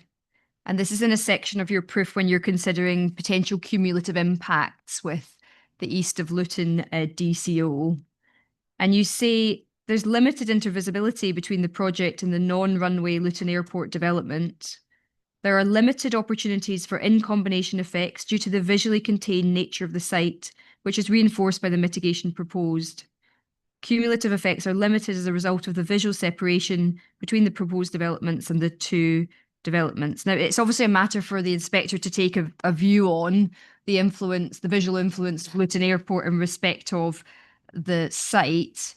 But in stating that there's visual separation between the proposed development and the east of Luton and the Luton Airport DCO, when you're talking about experiencing the visual influence of Luton Airport on the site, is it fair to say that's limited to planes taking off and landing? No, it depends on where you are in the site. It's that transient nature of the experience using the footpaths within the site. So when you drop down near the wood near field 4, I suppose you drop down in the landscape then, so you don't actually see the airport. So the airport is visible from some parts of the site, mainly the elevated northeastern parts, but it's not necessarily visible from the whole site. Okay, so would you like to retract the view that you took in your main proof of evidence that this is a limited opportunities for in-combination effects due to the visually contained nature of the site? Are you saying that that's not it's fair not the whole assessment? site necessarily. The most elevated part in the northeastern part of the site is less visually contained. The southern part of the site is more visually contained. That's why field 1 and 2 were taken out, because they are part of the containment of that part of the site, so they're more visible. So landform there provides separation from the airport. Fine. Okay. And then proof of evidence, section 3.4, pages 36 to 37. This is where you talk a little bit about greenbelt. You also talk about the greenbelt in section 4 of your rebuttal. Just a few propositions for you. When considering the spatial and visual impact of the appeal proposal on openness, it's right that the inspector should consider not only the solar panels, but also the fencing, the inverters, the substations, the water tanks, the batteries, the maintenance roads, which all introduce an industrial built form into what's currently greenbelt. It's correct for the inspector to consider all of those different forms of development, isn't it? Yes. And the inspector, when considering the impact on openness, should consider the full 40-year period of the development. And it's also relevant to consider whether there are post-decommissioning effects on openness. I Yeah. appreciate you don't agree that there are, but Yes. yeah. Now, at paragraph 3.4.3 of your proof, you say, in landscape and visual terms, the relatively low level and horizontal nature of the proposed development would make it less visually intrusive than other forms of development. And we can agree, can't we, that as a matter of fact, there's no application before the inspector for any form of development other than that which is proposed. That's correct. And so the appropriate comparison for the inspector to make as regards impact on openness is between the current situation on the land and the development that is proposed by your client. Yes. At paragraph 3.4.3, you also say you consider that the proposal would not be urban in character, so is distinct from built development and would not result in urban sprawl. Now, does this go back to the point that you made earlier about your understanding of the definition of built development as being related to hard surfaces and buildings? Is that what you mean there? Yes, it would read differently in the landscape.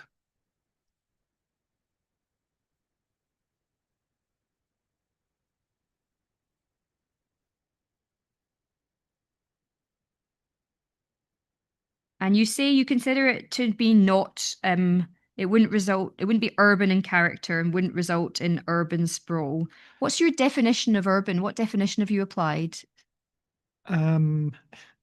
It's my interpretation as a landscape professional, really. So what I'm saying is, someone walking past the site wouldn't look across and say that's urbanization, that's urban. There's no mistaking it as an urban development. It's, by its very nature, it's a development that sits in the countryside. And you say that because, as a matter of fact, most solar developments of this scale sit in the countryside. Is that the basis for that view? And it isn't urban in its character. And by urban, do you mean large amounts of hard surface and buildings? Is that what you mean by urban? I mean consistent in character with an urban area, which comprises hard surfacing, roads, fences and buildings and all sorts of things that you see in urban areas. The site wouldn't read like that in the landscape. Okay. Can I ask you to take up CD 5.1.1?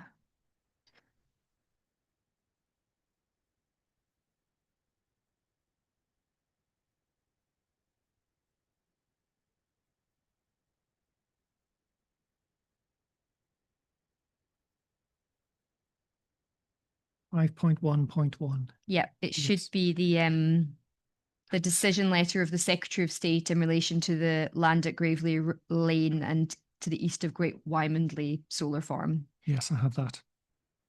And we can see at the PDF page 1 of 80, the decision is in March 2024, made by Simon Hoare, Parliamentary Under-Secretary of State, on behalf of the Secretary of State. And if we look at PDF page 40,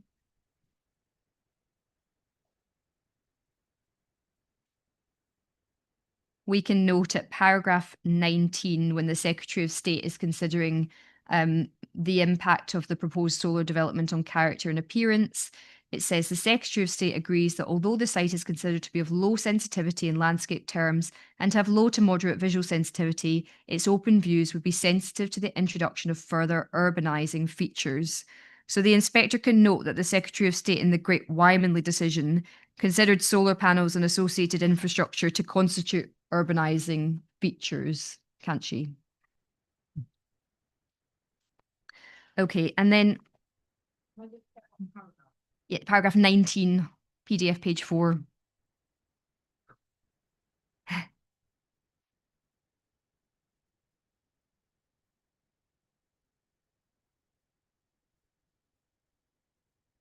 And then very last topic is cumulative effects. Can we look at paragraph 3.5.2 of your main proof of evidence at page 37? Yes, I have it. And you say there, I've reviewed the findings of the cumulative assessment of effects within the submitted LVIA and the officer's report and confirm agreement with the findings. So let's have a look at what the LVIA said about cumulative effects. So can we now go to CD 2.1.10?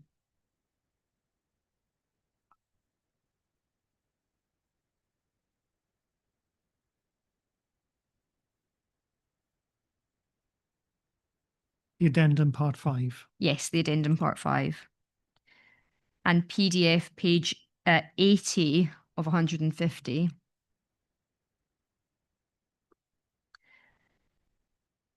And just to put this into context, this is the addendum, this updated, there's green text in this document. It's updating the original LVIA that was undertaken to inform the application. When we go to page 80 of 150 in the PDF, well, just go first to page 79 and you'll see paragraph 6.78, the heading above that is cumulative effects. And then go down to paragraph 6.81. Yes. And it's talking about the proposed development for 1,400 new dwellings on land south and northwest of Cockerno and east of Wigmore. That's the east of Luton housing development, isn't it? Yes. And it says, this proposed development also lies within the Breachwood Green Ridge landscape character area and will therefore have moderate adverse cumulative effects on the landscape character. However, the landscape effects of the solar farm will be reversible as the land can be returned easily to agricultural use, and therefore post decommissioning, there will be no significant adverse cumulative effects on the landscape character area. So we can see there, you've said you agree with the LVIA. The LVIA has identified a moderate adverse cumulative effect arising from the East of Luton housing development and the appeal proposal for the duration of the solar farm's existence. Now, can we turn up your rebuttal proof of evidence, paragraph 5.3?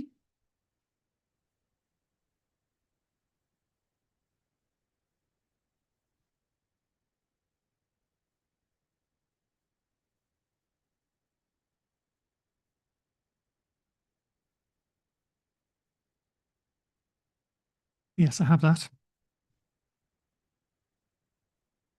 Now, this is in a section 5, entitled Cumulative Effects, PDF page 12 of 24. You're referring at paragraph 5.2 to Mr. Reynolds' assessment that there will be an increased cumulative impact on the Breachwood Green Ridge LCA as a consequence of the East of Luton housing development and the solar development.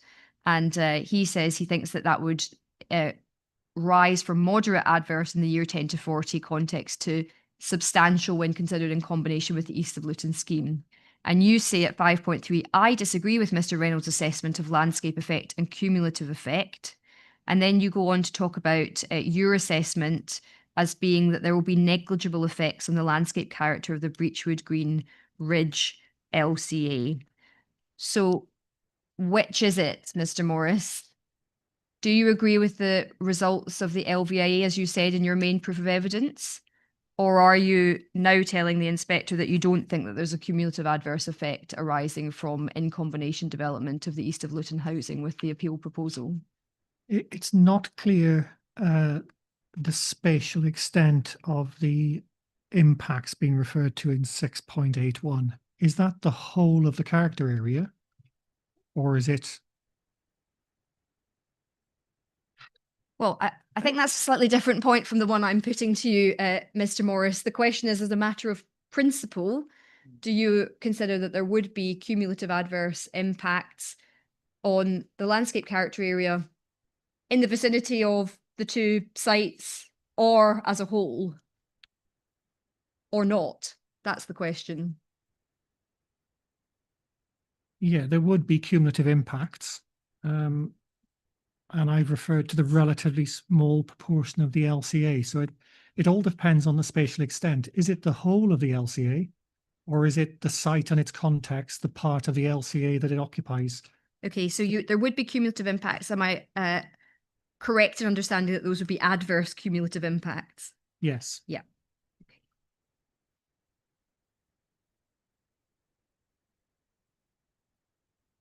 And is your view that those adverse cumulative impacts would arise within part of the LCA or the LCA taken as a whole? The impact on the landscape character area would be direct within the site and indirect outside the site. But I would argue they're constrained to the extent of the visual envelope. Where the site and the appeal proposal isn't at all visible, there wouldn't be an impact on landscape character as perceived within the character area. So it's you've got the interplay between direct impacts, indirect impacts, and the same would be true of East of Luton. So it all depends on the extent of the area you're considering and how you're balancing direct and indirect. Okay, so there's cumulative adverse effects on the landscape character area at some level. There may be disagreement between the parties as to whether that's the entire LCA or a part of it. Yes, that's right. Yeah, fine. Okay. And it's also the type of effect. East of Luton effectively removes a piece of the LCA because, as Mr. Reynolds pointed out, when the reassessment is done, that area will become white. It won't be covered by the landscape character area. But the appeal site doesn't remove a part of the character area. In fact, it helps to reinforce the characteristics of it. So it's trying to balance all those different effects each of which has a different spatial effect as well. So it is quite difficult to give a straightforward answer to that one. You said you agreed with the LVIA findings. They put it at a moderate adverse cumulative effect. Is that something that you agree with, or was that an error in your main proof of evidence? Not if it applies to the whole character area. Okay. But if it applies to part, then you accept that?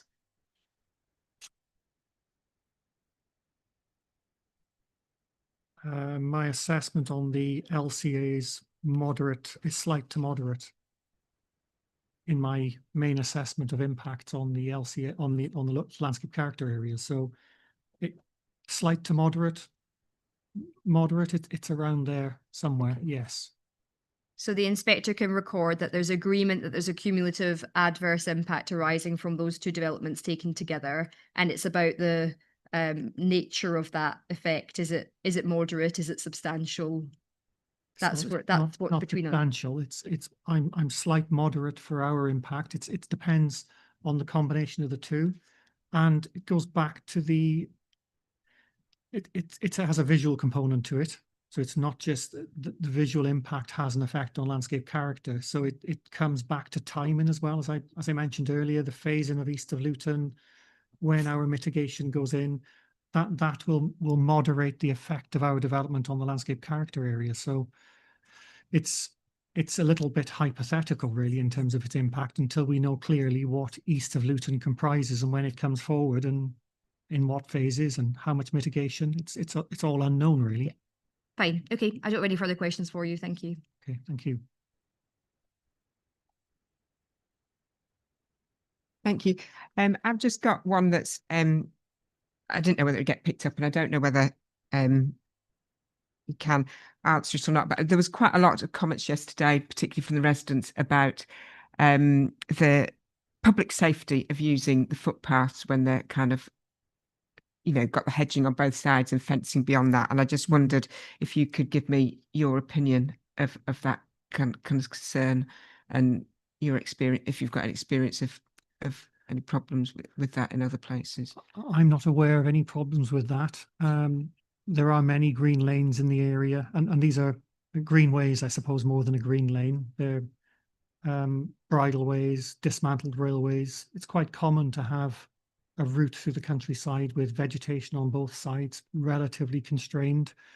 I'm not aware of issues with public safety. As I said, on the new public right-of-way provided, I would be more concerned about public safety in terms of traffic. So the section of additional right-of-way that allows a safe crossing of Stony Lane, I think that's an important point in terms of public safety. Thank you. Thank you. Ms. Osman-Smith, would you like to do your re-examination? Thank you. Yes, just a few questions, so don't relax yet, Mr. Morris. Shouldn't take too long.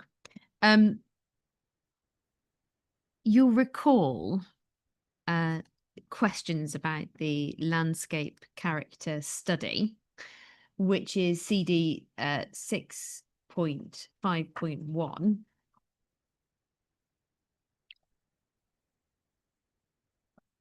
Yes, I have that. And what was said, it's page 101 of the PDF, page 48 of the extract that we've got. You'll see on the right-hand side, bottom paragraph, we've got the heading landscape value. And Sorry, page 48. 48 of the document, the extract on this character area. And it's page 101 of the PDF. Are you looking at core document 6.5.1?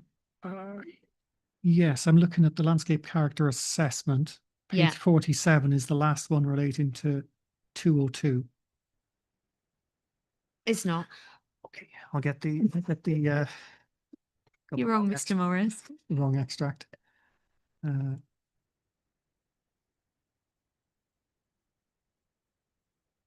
So it is 6.5.1. 5.1. 6.5.1. Yes, I have it. You have it. And do you have page 48 now? Do you believe I've not misled you?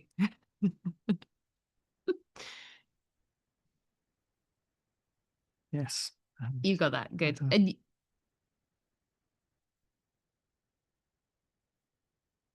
Yes, I have. so you see right-hand column bottom, you've got landscape value, the Yes. heading.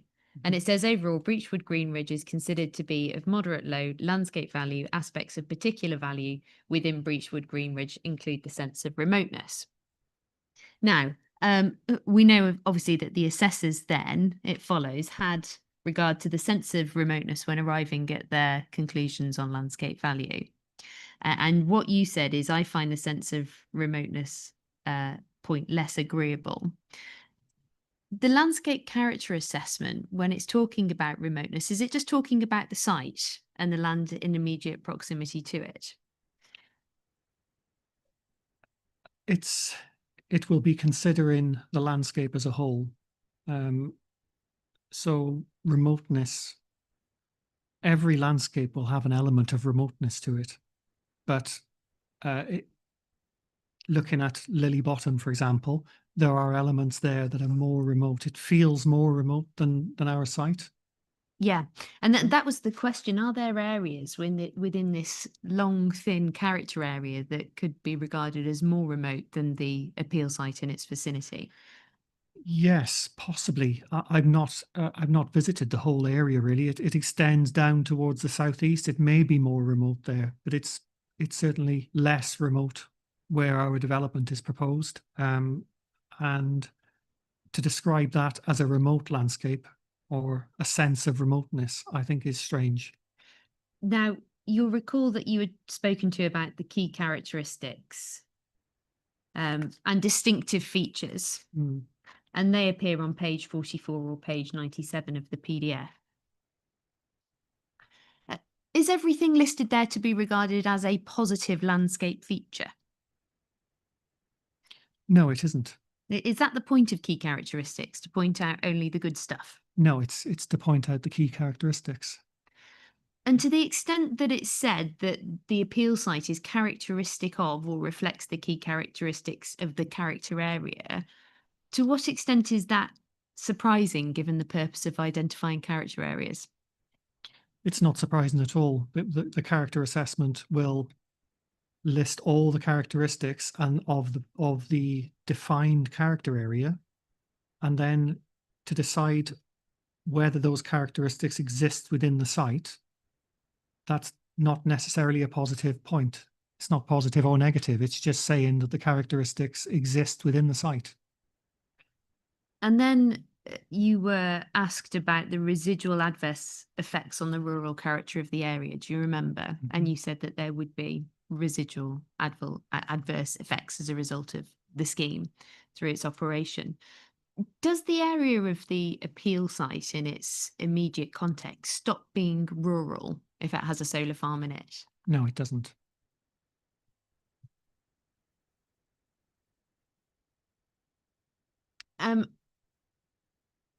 Core document 716, please. That's the landscape partnership. First review. 7.16, and within that you were taken to page 31, 5.6.7. Yes, I have that. And you may recall the conversation you had about this, that your observation was that 5.6.7 was talking about an unmitigated scheme. Yes. And my learned friend challenged you to find the evidence for that assertion. So first of all, can we just scroll back up to 5.6? What's the heading of the section that we're dealing with here? Site suitability. And what follows 5.6 in this document? It's a description of the application site. The views available. And we get down to the conclusion at 5.6.7. You see that? Yes. And then what do we find out in the next section? of TLP's response. What's that about? A discussion of mitigation measures. So to what extent does that support your view that the conclusions in 5.6.7 are talking about an unmitigated principle of development on the site? It does support that. Yes. Yeah, that seems to be consistent with the wording of 5.6.7, but it's only implied, but I hadn't spotted the heading below.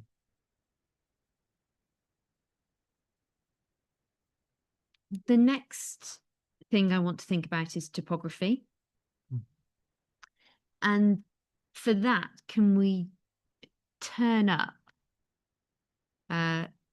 CD 2.1.7, 2.1.7, which is the ES addendum. Yes, I have that. And within there, go to page 13 of the document, and you should find a topography plan. Yes. I think this is in other places, but I think the colours are best here to see and understand the topography of the area. Yes, I have that. Okay, and with that in mind, we're going to talk about the questions that you had about the PPG. Do you recall those questions? Yes. Do you still have the PPG up? Mr. Sharp's going to tell me very quickly what the reference for it is. 6.2. 6.2.12.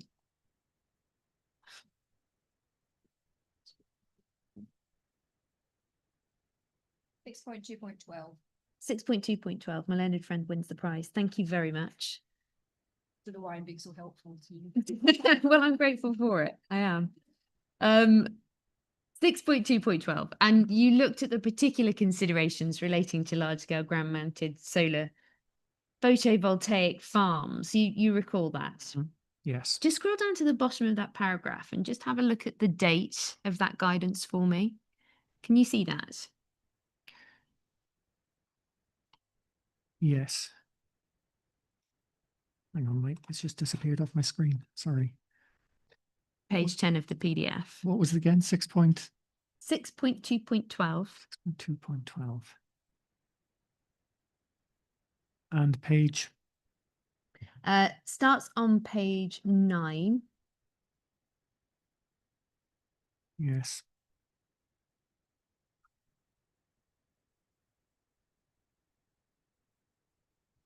And goes on to page 10.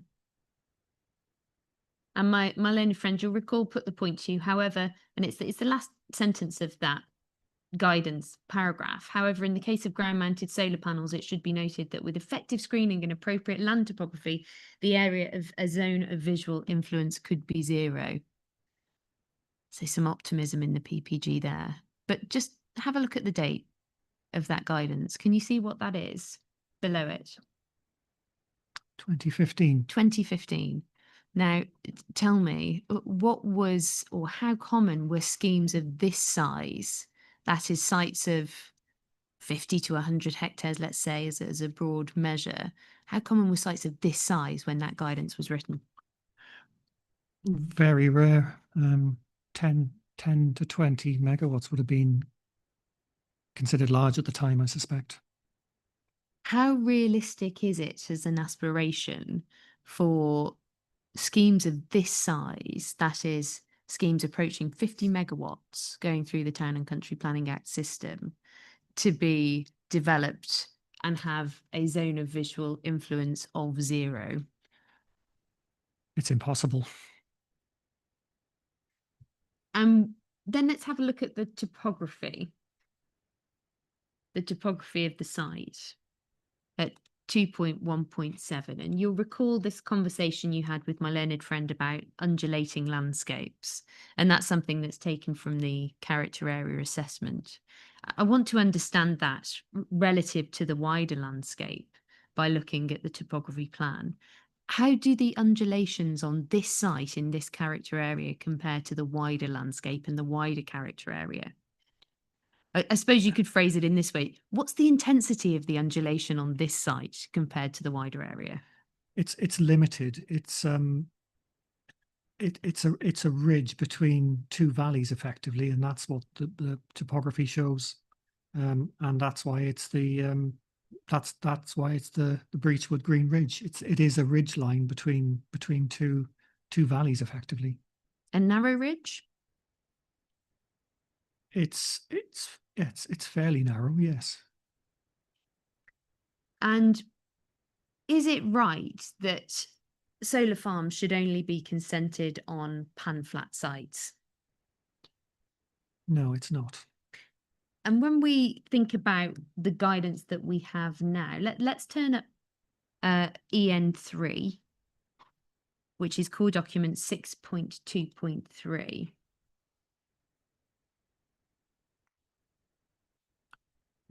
Yes, I have that.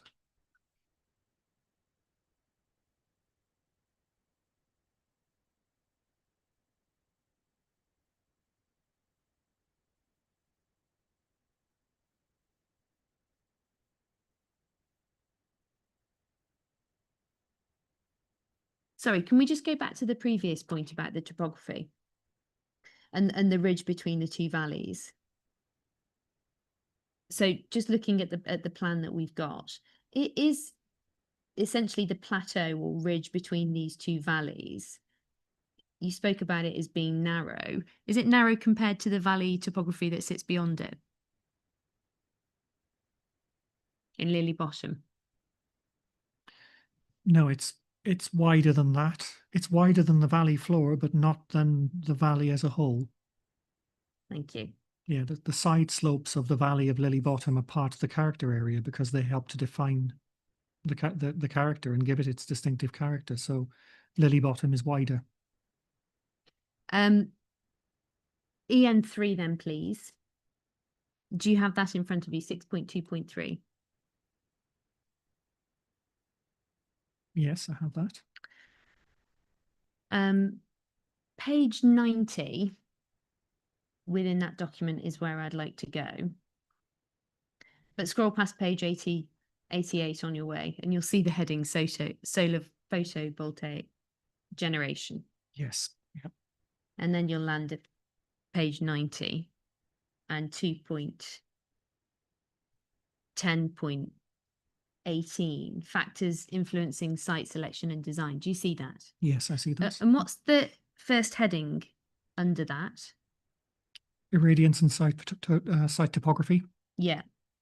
And it starts by saying irradiance will be a key consideration for the applicant in identifying a potential site if the amount of electricity generated on site is directly affected by irradiance levels. Irradiance of the site will in turn be affected by surrounding topography, with an uncovered or exposed site of good elevation and favourable south-facing aspect more likely to increase year-round irradiance levels.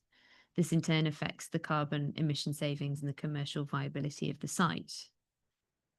In order to maximise irradiance, the applicant can do the things set out there. So EN3 puts irradiance and site topography together. And what do we know about irradiance in this part of the country specifically?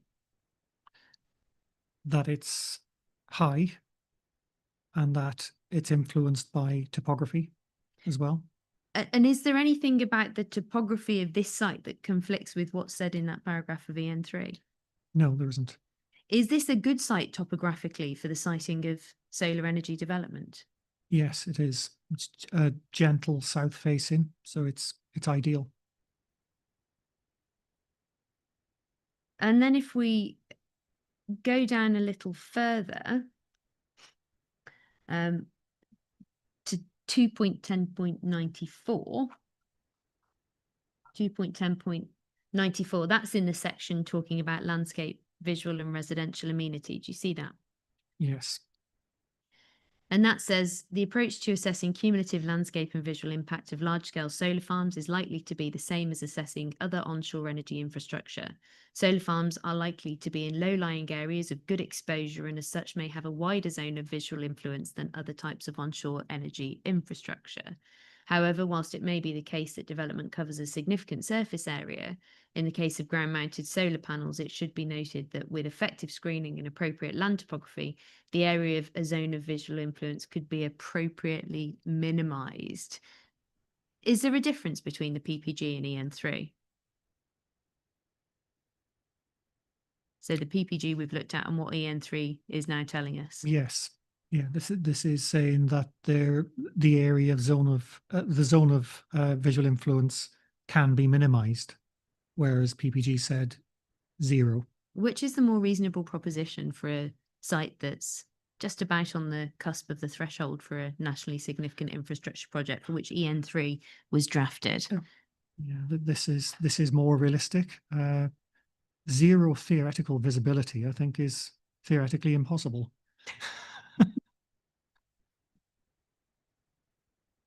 And so which approach would you urge this inspector should adopt when having a look at the extent to which the siting and design of this solar farm complies with guidance on how that should be done? EN3.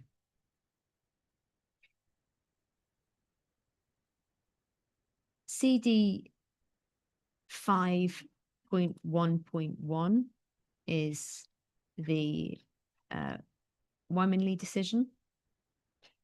Or Wymanley. I'm sure a local can tell me if it's Wymanley or Wymanley. Wymanley. Wymanley. Good. We're in the right place to get the answer to that. You'll recall you went to paragraph 19 of that decision, where it was put to you that what the Secretary of State was saying there was that solar farms were urban in character. Do you recall that? Yes. It says the Secretary of State agrees that although the site is considered to be of low sensitivity in landscape terms and to have low moderate visual sensitivity, its open views would be sensitive to the introduction of urbanising features. And you see in brackets after that, it says IR 1218. And that refers then to the inspector's report at paragraph 12.18. So to understand what's said at 19, we need to go to 12.18 in the inspector's report. So can we go there, please? That's on page 49 of this document. Yes. 49. Yep. And it says there that the site lies within the Arsley Great Wymanley landscape character area, which extends around much of Letchworth and to the south towards Stevenage. In the south of the character area where the site is located, the key characteristic is identified as a rolling landscape of large-scale fields and with relatively few trees. References made to the pressure of urban areas, electricity pylons and transport infrastructure, including the A1M and the railway, and to expansive views from higher ground. It is considered to be of low sensitivity in landscape terms and to have low moderate visual sensitivity. I note, though, that the assessment comments that the open views would be sensitive to the introduction of further urbanising features. But what's the assessment that the inspector's recording there?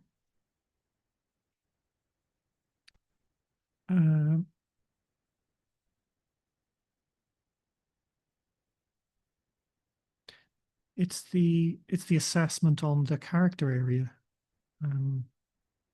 Is the inspector describing the development as urbanising?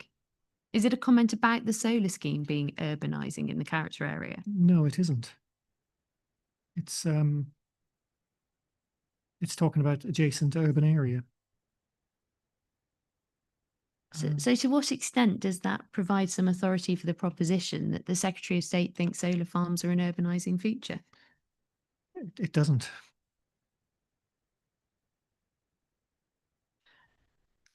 Final question is about cumulative impacts on landscape character. Just to be clear, when you add the solar farm and the east of Luton together, you get an overall cumulative impact. Which development is responsible for the most of that impact? East of Luton is behind it in terms of its programme. No, but in terms of when you combine them together and you come up with an adverse impact, which development has the greater impact on the character area? East of Luton. Why? Because it's a major built development and it effectively removes a part of the landscape and it becomes urban. Will the landscape character of this area remain legible with the appeal site Yes, it will. in place?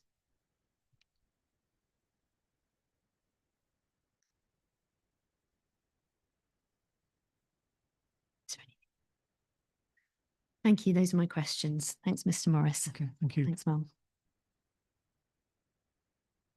You can stand there. Okay, thank you. Thanks.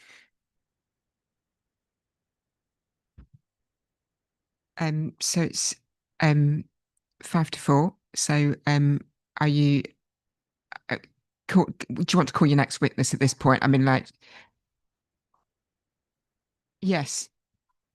Yes, I think we probably all need about 5 minutes to adjust from landscape to planning stuff. So yes, because you said examination in chief about an hour, so hopefully we'd be able to get that done tonight before we finish. Yeah. Sorry, just one thing to say, which is that Mr. Hughes has an errata document, which I'll ask him to hand in now. It's just 1 page of his proof of evidence. There were just some incorrect references to Mr. Reynolds' proof, Right. but I've asked him to provide that in advance of giving his evidence.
If it assists, ma'am, I think all you'll need is Mr. Hughes's proof of evidence and the officer's report at CD 3.1.1.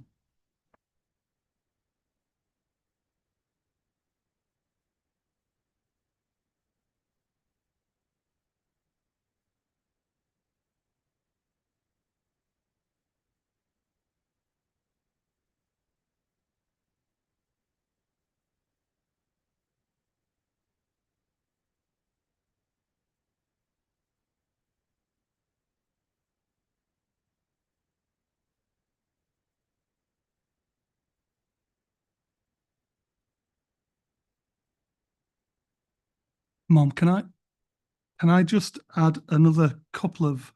I only spotted it just while I was looking at my proof before it moved over. There is a mistake at footnote 90. The cross reference there should be CD 5.1.1, not 5.2.3. Just set, but Footnote 90. 90. And what should it be? It should be 5.1.1. 5 point.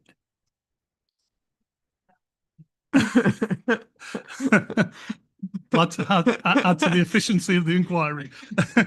And at footnote 97, the East Yorkshire Solar Farm decision is at CD 5.1.37. And at 98, the two appeal decisions that are referenced there are CD 5.1.8 and CD 5.1.9. My apologies for those omissions.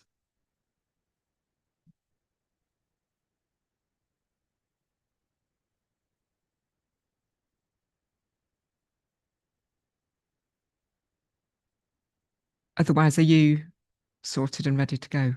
Oh, yes. Yes. Sorry. It's Yeah. just whilst we were dealing with the errata. Yes. Yeah, no, that's fine. Miss Daly, would you like to call your next witness then? Yes, thank you very much. And good afternoon, Mr. Hughes. Good afternoon. Can I ask you to take up your proof of evidence, and I'll introduce you from page 1. You tell us that you're the principal of PhD Chartered Town Planners, which is a town planning consultancy that you established back in 1995. And you've also worked at a senior level in local government for 10 years in both planning policy and development control. You also tell us that you've got a Bachelor of Arts honours degree in Town and Country Planning, and you've been a corporate member of the Royal Town Planning Institute since 1990. You're a Fellow of the Royal Geographical Society, the Royal Society for Arts. You've got a diploma in Management Science, and you're a member of the Institute of Management. You're also a member of the Town and Country Planning Association and an affiliate member of the REBA. Is that all correct? That's correct. And you tell us in the third paragraph about the wide range of different clients that you've represented at appeals, including developers, local planning authorities, and businesses and amenity groups. You also tell us that you've visited the appeal site in the general locality in a number of locations, and that you're familiar with the local, national, and regional planning policies relevant to the appeal. And you provide us with your declaration that you've complied with the guidance of the Royal Town Planning Institute. Is there anything to add to that, Mr. Hughes? No, not at all. And then we're not going to go through section 1 of your proof as an introductory section. Section 2 is where you describe the appeal site. And section 3, you talk about the application that's the subject of the appeal and the planning history. I've just got 2 questions in relation to planning history.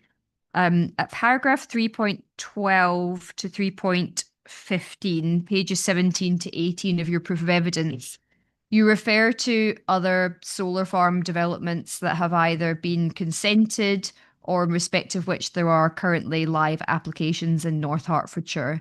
Now, can you assist with the purpose of referring to other solar farm developments in your proof of evidence?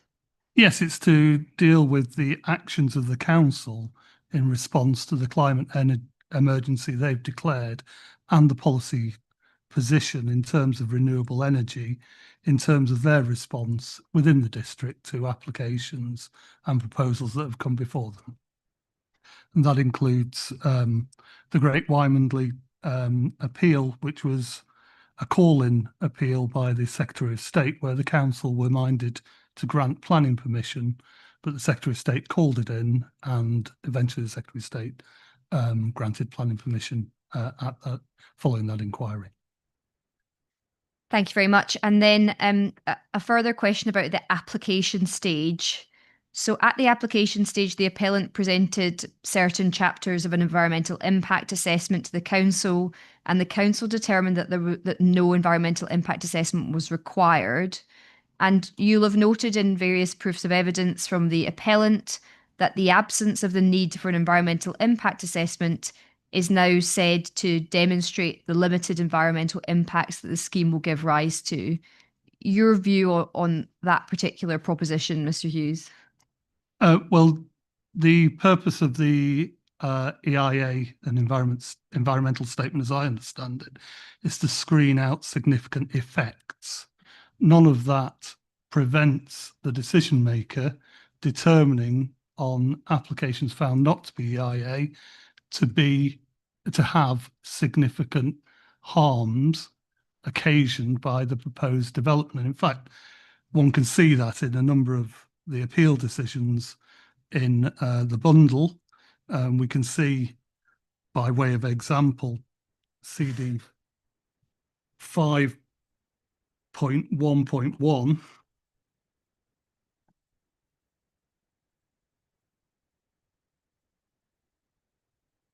Would you like the inspector to take that up, Mr. Hughes? Yeah.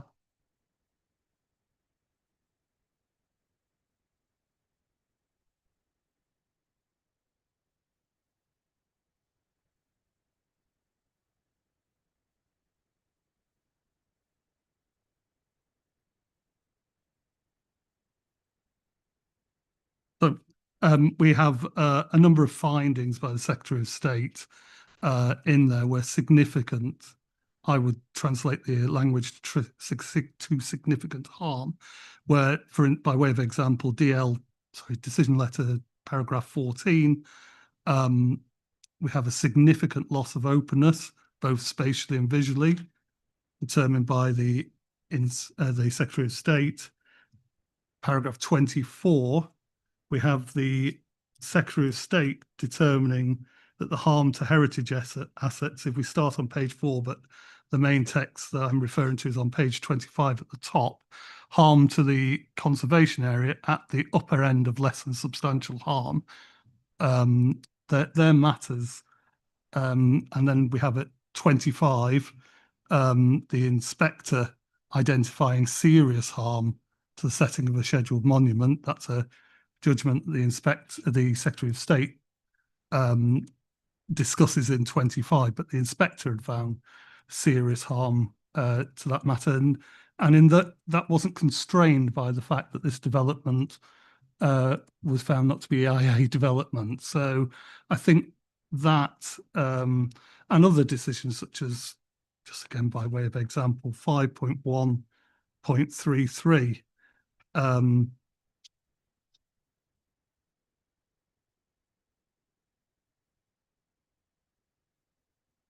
paragraph.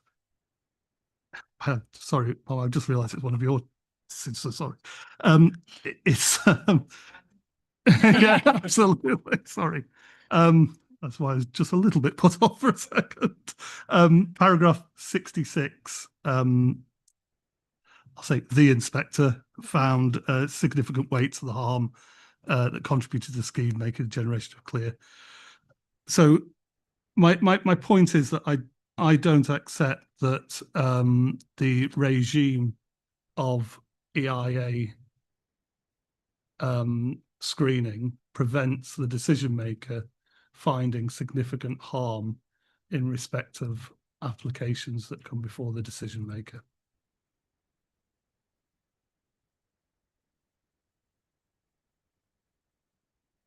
Thank you very much. And the next section of your proof, section 4, is relates to the policy context. I've got no specific questions for you in relation to that. I'd like to turn up section 5, which is your case on the planning matters. And the first key issue that I'd like to consider is whether or not the appeal site comprises grey belt. And the key question for the inspector to determine is whether the appeal site strongly contributes to purpose A in paragraph 143. So strongly contributes to the purpose of checking the unrestricted sprawl of large built up areas. And there's two strands to this. The first is I'd like to ask you about the use that you have made of the North Hearts District Council's Greenbelt Review, informing a view as to whether the site makes a strong contribution to purpose A. Yes, they've assisted me in carrying out my assessment of the site. And we have two strands. We have the strategic level, where we have the broad area that's identified and assessed. Then we have the sub-area 2F, and then we have the proportion of the sub-area that forms the site. So cascading through those, both at the site, at the whole area basis, the Greenbelt assessment has found the contribution to be significant, which I translate into the language of the now MPPF and the PPG as being a strong contribution. At the sub-level of 2F, again, it's found significant contributions, and again, I carry that through to being a strong contribution in that language. I then look at the site itself, which forms a component part of 2F, and I assess that as having a strong contribution to the purpose A. So I've been assisted in my assessment by those Greenbelt assessments, but what I haven't done is adopt those because we're dealing with the site as opposed to those both wider areas. And I think the site comprises broadly 60 to 70% of sub-area 2F. Thank you very much. And then if we can look at paragraph 4.35 of your proof, it's on page 28. Strangely, it comes between paragraph 5.13 and 5.14. But Yes. 4.35, page 28 to 29. This is where you reproduce the PPG guidance that was published back in February, and that guidance says that the sprawl of large built-up areas doesn't relate to villages, and that the illustrative features of a strong contribution include, and then we've got assessment areas that contribute strongly are likely to be free of existing development, lack physical features and reasonable proximity that could restrict and contain development, and they're also likely to include all of the following features.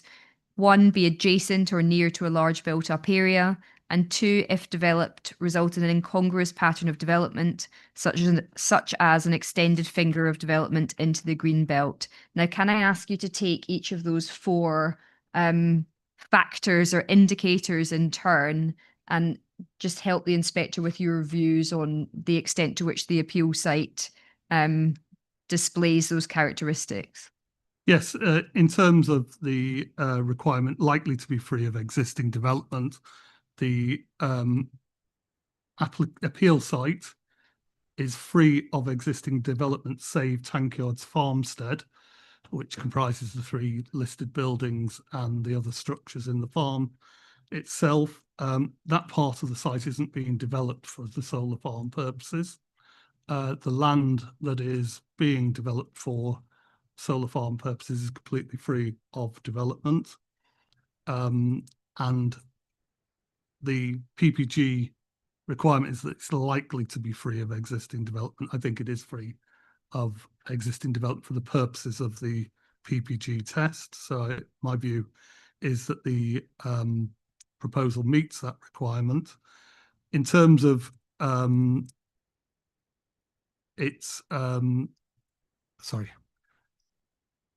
the restricting and restraining features and contained development, I've set out my position in the proof, Ma'am. I don't consider that any of the features around the site would contain or restrict or restrain development. And in fact, illustrative of that is that the the boundaries of the site are predominantly formed, predominantly by country lanes. And you'll see at Appendix 2 to my proof the evolution of this scheme. And in its first instance, fields 2 and field 1 were accommodating part of the solar farm arrays in both those fields. So the country lane that is Wandon End Road wasn't constraining or containing development, and doesn't and wasn't considered to do so by the appellant. And in my view, the same characteristics well, the same level of a lack of constraint or containment apply to Stony Lane and the other roads that bound onto the site.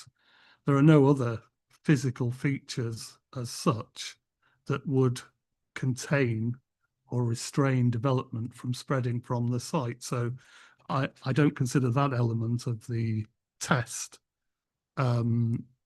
enables the site to be considered grey belt. In terms of its location relative to a large built-up area, it's common ground between the parties that the appeal site is near to a large built-up area. So that element of the test, I think, is common ground between us as being met. And in terms of the incongruous pattern of development, I've included various illustrations at Appendix 1, but if one looks at page 30 of my proof, that illustrates, I think, the incongruity of the development in spatial terms, in terms of the large built-up area and its relationship to it. And furthermore, at page 42 is illustrative of the fields that are being developed with the solar arrays. So that just breaks down the site from the whole site to the parts of the site with development on them. Thank you very much. Now, a question that I'd like to ask you, clearly your view is that the appeal site does not constitute grey belt land, but if the inspector were to disagree with you and consider the site to be grey belt, can I ask your view on whether the appeal proposal would meet the test set out in paragraph 155 in PPF? Perhaps we should turn them up. Yep.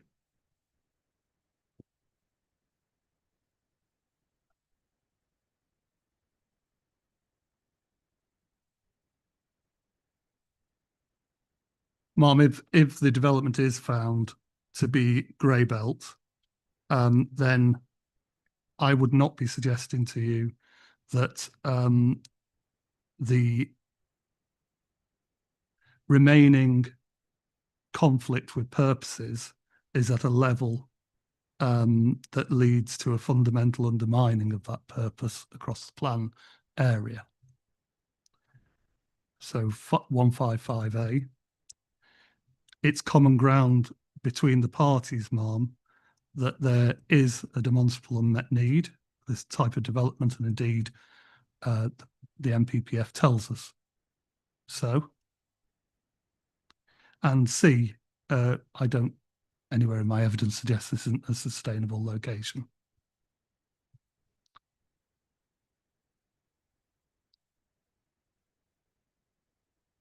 And D isn't relevant. So just to be clear, your position is that if it's considered to be grey belt land, you consider that it meets the paragraph 155 test and therefore would be regarded as not inappropriate. That's correct. Thank you, understood.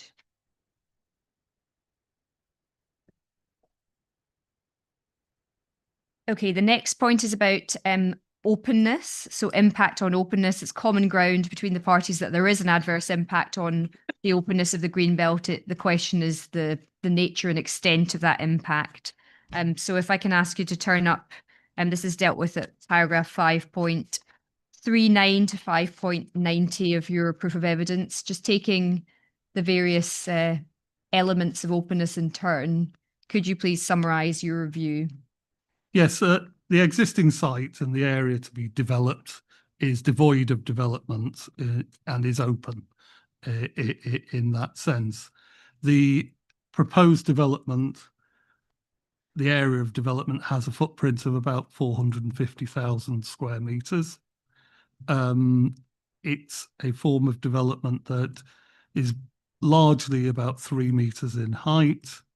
It covers an expanse of the site that measures broadly 1,250 metres by 950 metres, and comprises panels and ancillary developments such as access roads, elevated access roads, compounds, battery storage compounds, inverters, and the temporary construction compound, switchgear, etc.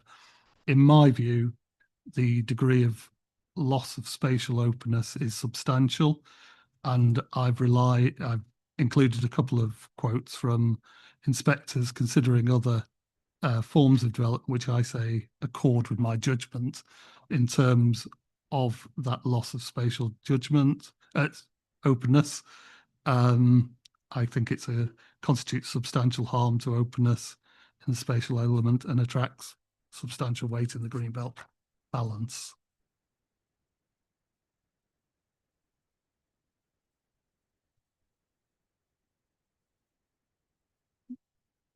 Thank you. Anything else that you wanted to say about openness, Mr. Hughes? Oh, sorry, I was just dealing with spatial there. Yep. Sorry.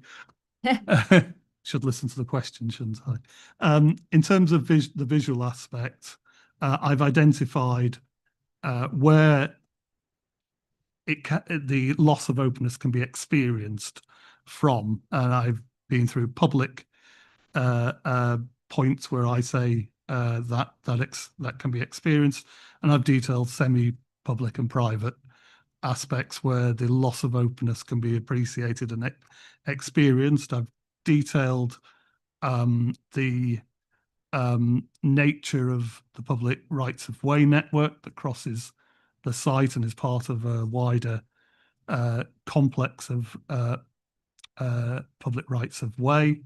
I've described the users of the lanes and noted in particular the leisure users. And full confession, I'm a resident of St Albans. It's an area that I've cycled, and I've cycled over the last 30 years.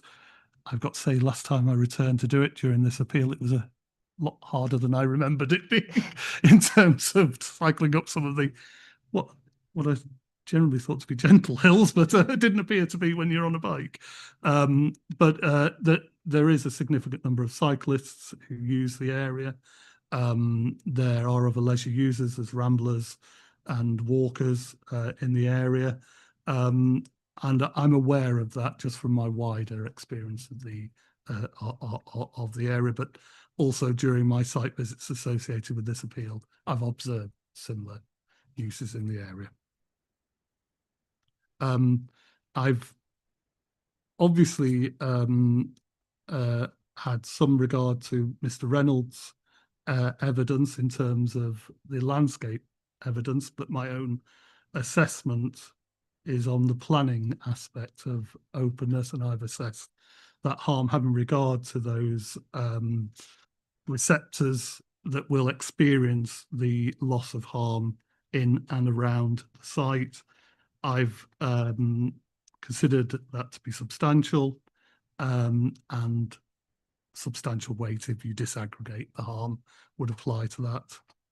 I've had regard also to the landscape mitigation and how that impacts on spatial and experiential openness, and the duration of the development, in coming to my overall conclusion on openness, that the harm is substantial and carries substantial weight.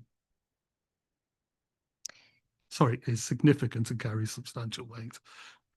Thank you very much. Turning then to Greenbelt purposes, you identify harm in relation to 3 Greenbelt purposes: Purpose A, Purpose B, and Purpose C.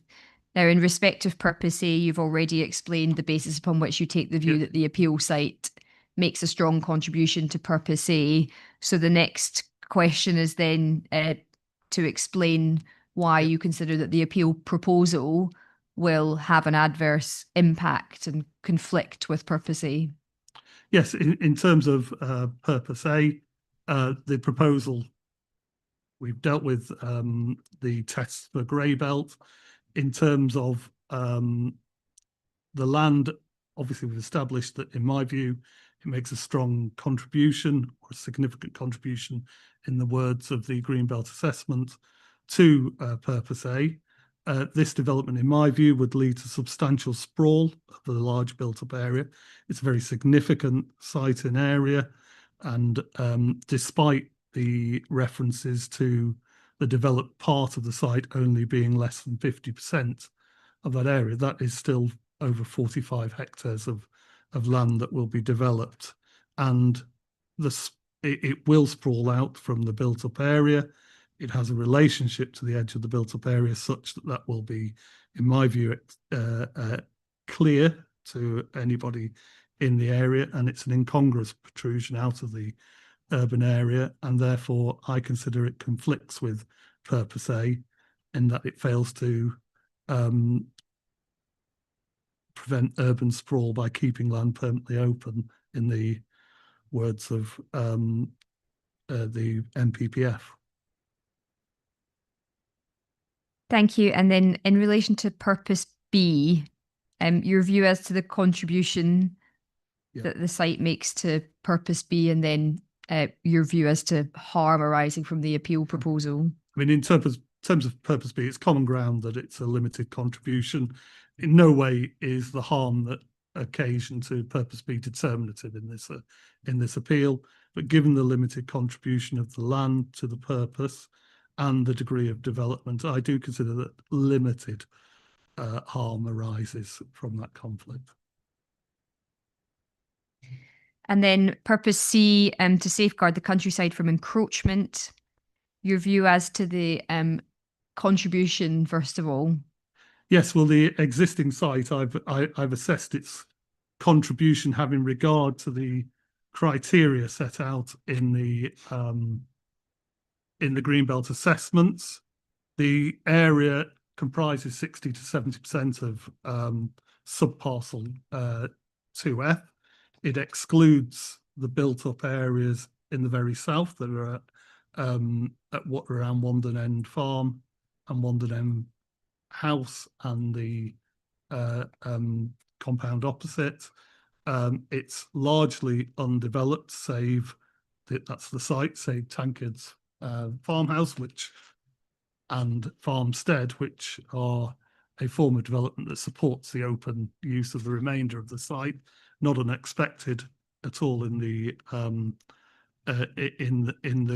green belt and countryside, and the purpose is to safeguard and to assist in safeguarding the countryside from encroachment. I consider that the appeal site, in common with the area, as opposed to the sub-area, makes a strong contribution to that purpose.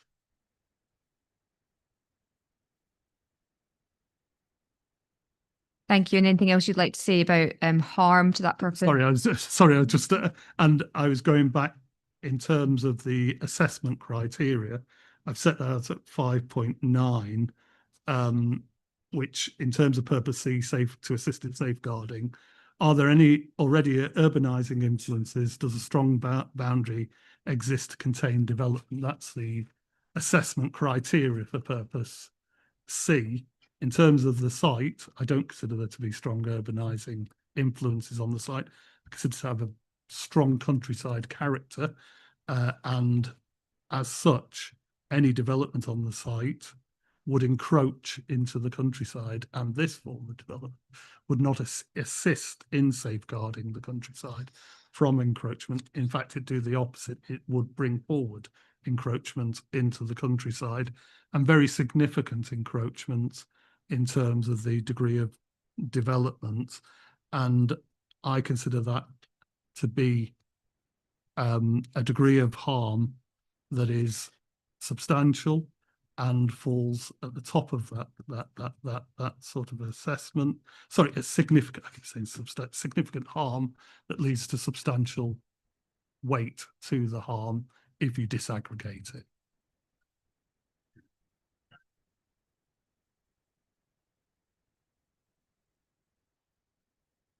Thank you very much. Is there anything else you'd like to say in relation to Greenbelt at the moment?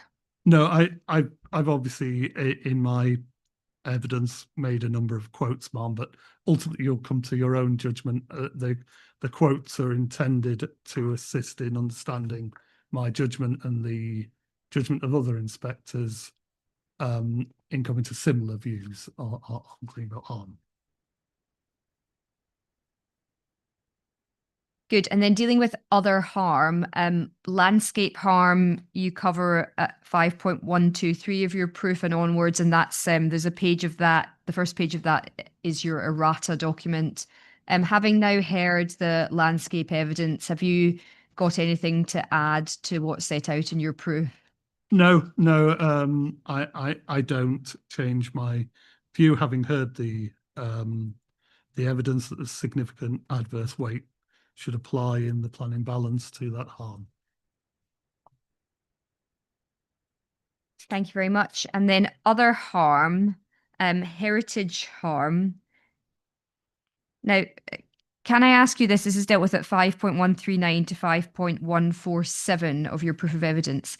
Have you identified any development plan or NPPF policy conflict in terms of heritage? I haven't, no. Not development plan conflict, no. Or NPPF conflict? Well, not direct conflict. It's the approach to decision making that I've referred to in my proof. Understood. And it's clearly common ground that there is heritage harm. Yeah. The extent of that isn't agreed. No reason for refusal on the basis of heritage harm because it's judged that the public benefits outweigh that harm. Is that your view? And that's the view I set out in my evidence. Yeah. And in fact, it's in the statement of common ground as well. Yeah. And so the next question is, how should the inspector treat that heritage harm in the planning balance?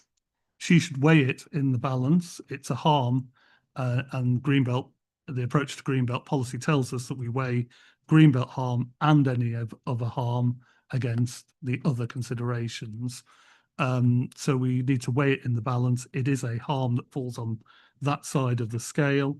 The weight to be given to it is a matter for your judgment, Mom, but it does need to be weighed. Good. Okay, turning then to the planning benefits and other considerations, which you cover at section 6 of your proof of evidence. Renewable energy generation, paragraph 6.11, you attribute substantial weight to the renewable energy generation that would be produced by the appeal proposal, having regard to the various factors that are set out in that paragraph. Can you just confirm, please, where substantial sits on your spectrum of weights to be given to benefits or harms? It's at the very top of my scale, which is set out at 1.10 of my proof, Mom. And you explain in your written evidence that you don't consider it to be appropriate to disaggregate different types of renewable energy aspects or benefits of the proposal. Can you explain why you don't consider that disaggregating the benefits is appropriate? Well, I don't think it's appropriate because it's all part of the same benefit. They are subset. It's like Greenbelt harm. There are various elements to the Greenbelt harm, but I've aggregated the harm to a single harm, the Greenbelt.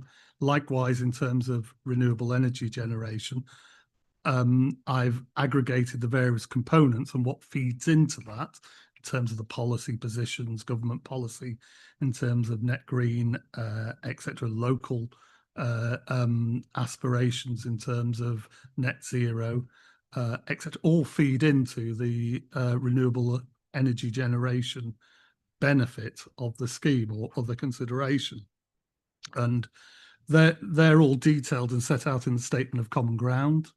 I've included a very well, a summary of them in my proof. I don't in any way reduce the importance of them or the importance of the overarching benefit. And in fact, to the contrary, I recognise that and I give it weight at the top of my scale. And that, I think, is consistent with a number of decisions of Secretary of States and planning inspectors. And in fact, I'm not sure there's a huge amount of difference between us in terms of how the appellant's case is put in those terms. I was addressing the various components that came out of the statement of case and the statement of common ground in terms of the subsects of the overall benefit, and I'm aggregating them. And I think, to be fair, the appellant is largely doing the same, but I wasn't aware of that before they produced their proof. Thank you very much. Now, just picking up a few other benefits. So, economic benefits, you deal with that at paragraph 6.24 to 6. Sorry, I did mean to say in terms of the aggregating of the benefits. I think I mentioned it's consistent with various appeal decisions. And would it be appropriate just to give you the references for those rather than trawl through them, or should I leave it? No, I don't think they are. If you want me to rely on them, then you need to give me the references. Yeah. Our favourite, which is CD 5.1.1, and I'd ask you to go to the Secretary of State's decision letter at 18, 31 and 36. And at 36, having identified two components, it gives as significant benefits, gives substantial weight to the benefit overall. At CD 5.1.7, that's the Aldenham appeal, which is solar arrays and BESS. Decision letter at 52 and 65, the renewable energy benefits of the scheme carry substantial weight. And 5.1.8, the Bottisford solar farm, at decision letter paragraph 12, it deals with the aggregation and disaggregation, includes that all the separate matters fall under benefits associated with renewable and low carbon energy. And then at decision letter paragraph 33 gives significant weight to renewable energy provision.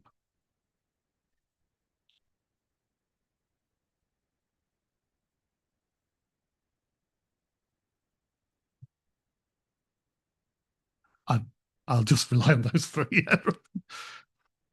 Thank you very much. Turning then to economic benefits, that's dealt with at paragraph 6.24 to 6.36 of your proof of evidence. Just 2 points before we move on to weight. Business rates are suggested by the appellant as a component of the economic benefits of the scheme. Your view on whether material weight should be attributed to them? I don't consider that material weight should apply to business rates or taxes associated with land use. No. In a similar way that council tax shouldn't attract positive weight as an economic benefit of housing development. And rural diversification? Yes. I don't think there's any basis for attributing weight, given it isn't actually secured. And my understanding of the chronology here is that at application stage, the council proposed a condition that would secure grazing on the land. The applicant, as was then, wasn't agreeable to such a condition. And the appellant's position is that it could be provided, not that it will be provided. And my understanding of the condition is it has the flexibility that it may not come forward.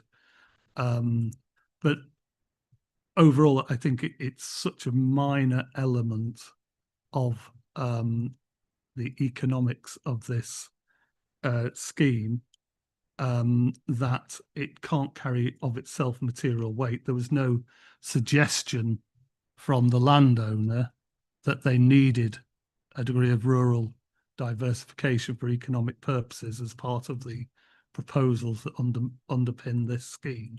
So I don't consider it's a material part of any economic weighting on this site and for this scheme. Thank you very much. And then in terms of the economic benefits that you do accept, you attribute limited to moderate positive weight to those benefits. Can I ask you to explain your position there? Yes, I mean, I recognise that in the statement of case, the council stated that moderate weight, and indeed that was the position at application stage in the council's committee report, that moderate weight should apply. But having reviewed the position and thought about the economic benefits in the wider context and looked through many of the appeal decisions, I do think it falls between limited and moderate, and potentially towards the lower end of that scale. And I'm mindful that the economic spend in terms of the £10.9 million that's identified is probably equivalent to the cost of a very modest housing scheme of 35 dwellings in terms of any economic benefits from the construction phase of housing, and doesn't include then the ongoing spend, etc. And in a scheme of that nature, I've not seen the Secretary of State or inspectors apply more than limited weight to economic benefits. And and I'm certainly not saying all inspectors apply limited weight in solar development, but I mean, quite a number of the appeal decisions in the bundle do include an assessment of limited weight, and maybe most telling in that is again, CD 5.1.1, the Great Wymondley appeal decision. At paragraph 36, the Secretary of State there applies limited weight to economic benefits, and that was in the circumstances where the council at that call-in inquiry were suggesting that the economic benefits were significant. So the Secretary of State moderated the benefit to limited. And if perhaps, Mom, I'll give you some other references rather than trawling through them at this hour. I'm sure I won't get many thanks for taking you to a number of documents, but if I just give you the references, CD 5.1.15, decision letter 85, CD 5.1.6, decision letter 69, 6. In fact, I think the 15 should have been 5, actually, given these are supposedly in order. Apologies. CD 5.1.7, and that's the Secretary of State's decision at paragraph 60. CD 5.1.8, again, the Secretary of State's decision at paragraph 28. CD 5.1.9, again, the Secretary of State's decision at paragraph 29. And I think that just gives a flavour for the weightings.